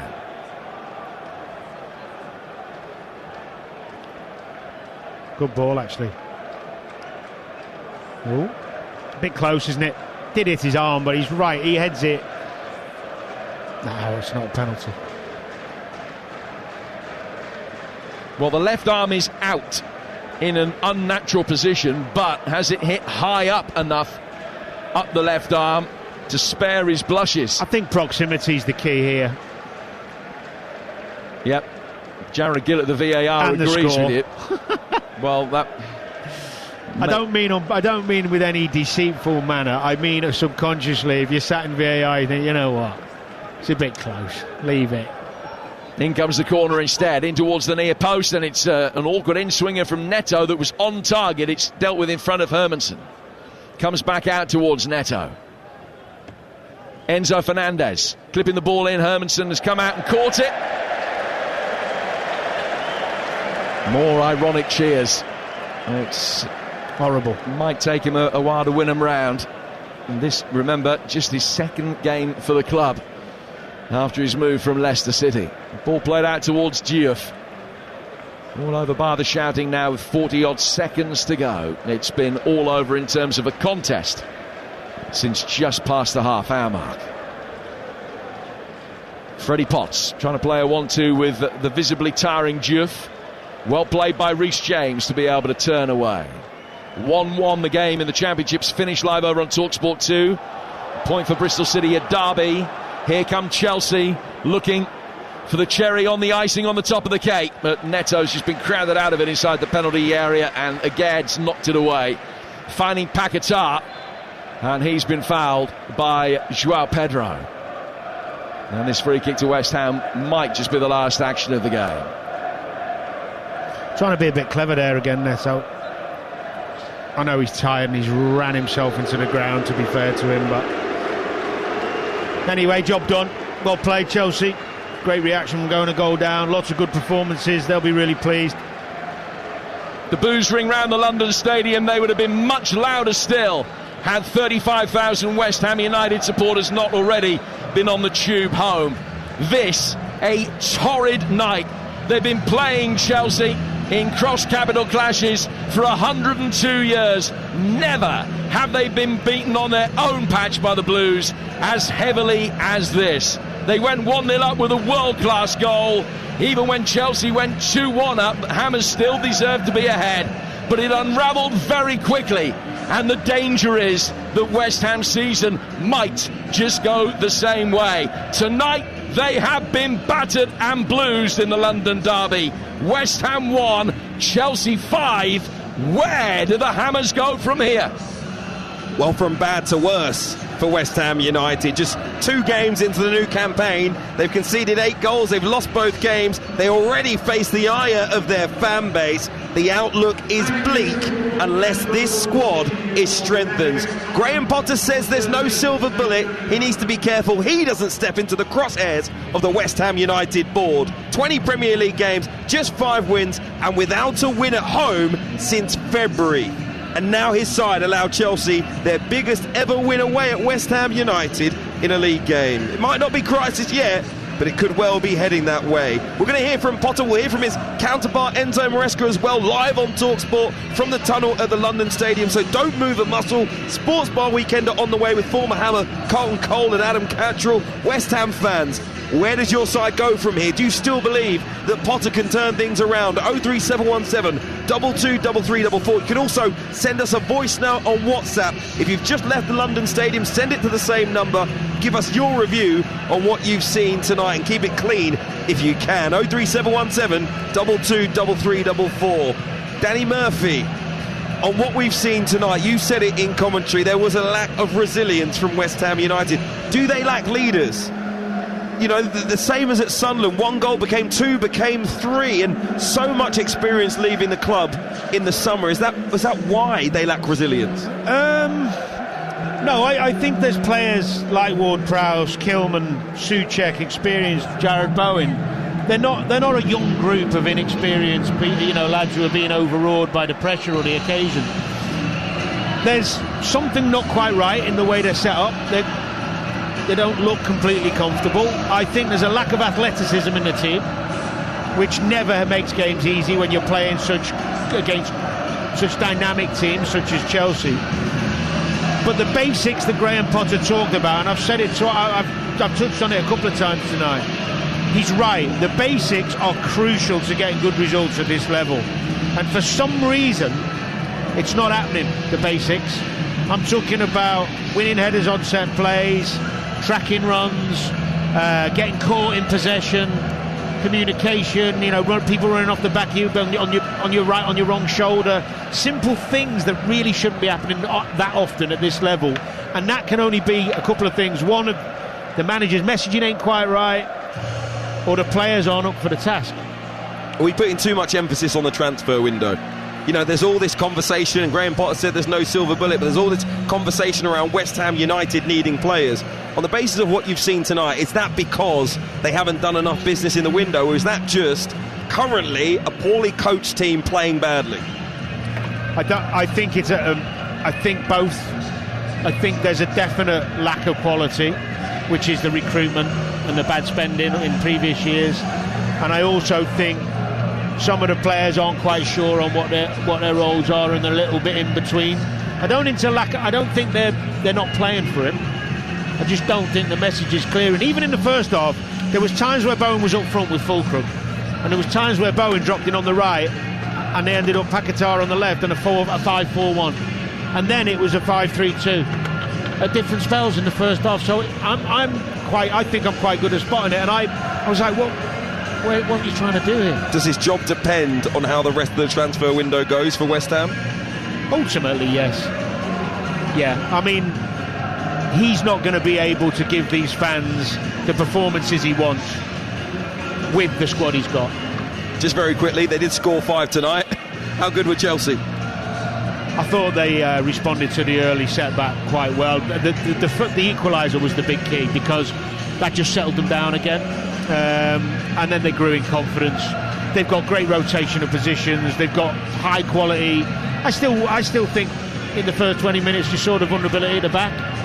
West Ham opened them up a good few times, but watching them go forward, that's going to be a exciting season for those Chelsea fans, watching how they fly forward and how many options they've got in those areas, coming off the bench, starting the game.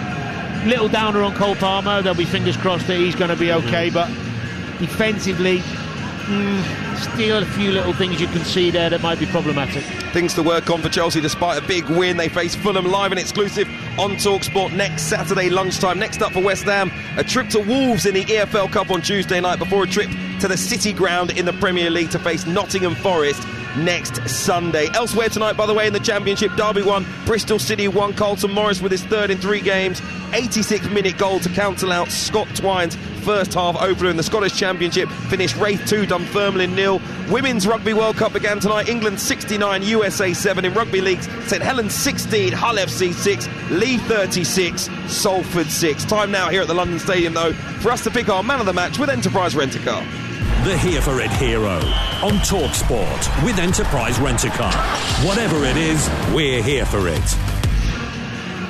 Danny Murphy, who have you gone for? Well, it was a tough one because I thought Chalobah was outstanding, especially in the first half when they needed some impetus, got after people and took risks, gone up high, good with the ball, good without the ball. But I'm going to give it to Neto. He was a constant thorn in the side of West Ham, and as you and I were talking about, that defensive work for his team, relentless on either side, left and right. You know, he was terrific, and understandably had cramp in the last few minutes. I just hope for Chelsea's sake he can stay fit because he's a terrific player. Pedro Neto, our man of the match, our Here For It hero from tonight's game with Enterprise Rent-A-Car. The Here For It hero on TalkSport with Enterprise Rent-A-Car. Here For It. Book now at enterprise.co.uk. My thanks to Jim Proudfoot and Danny Murphy. Following us, the Sports Bar Weekender with Adam Cattrall and Carlton Cole. 03717 223344. You're going to hear reaction from here at the London Stadium, live from the tunnel shortly. Chelsea's youngsters off the mark with their first Premier League win of the season. They've made West Ham's ageing side look semi-retired. The pressure is growing on Potter. The Hammers royally hammered. It's finished West Ham 1, Chelsea 5. Kick off live on TalkSport with Enterprise Rent-A-Car. Whatever it is, we're here for it. You've reached the final level. The Spicy McNuggets side mission. Maximum flavour, crispy crunch, and a spicy dip with a kick. Are you ready? Spicy McNuggets, for a limited time only. Until the 9th of September 25. Fees apply to delivery. Participation and price may vary. Subject to availability. Serving times apply. Incredible scenes here at the Village Hotel's Pub and Grill. Fans are taking their place in the fan zone with stadium-style seating, amazing views on huge screens, and we're underway. Lovely bit of dribbling there as she tackles the burger stack. Now they're getting down the wings. Sticky barbecue. Unbelievable. Oh, and he's hit the bar.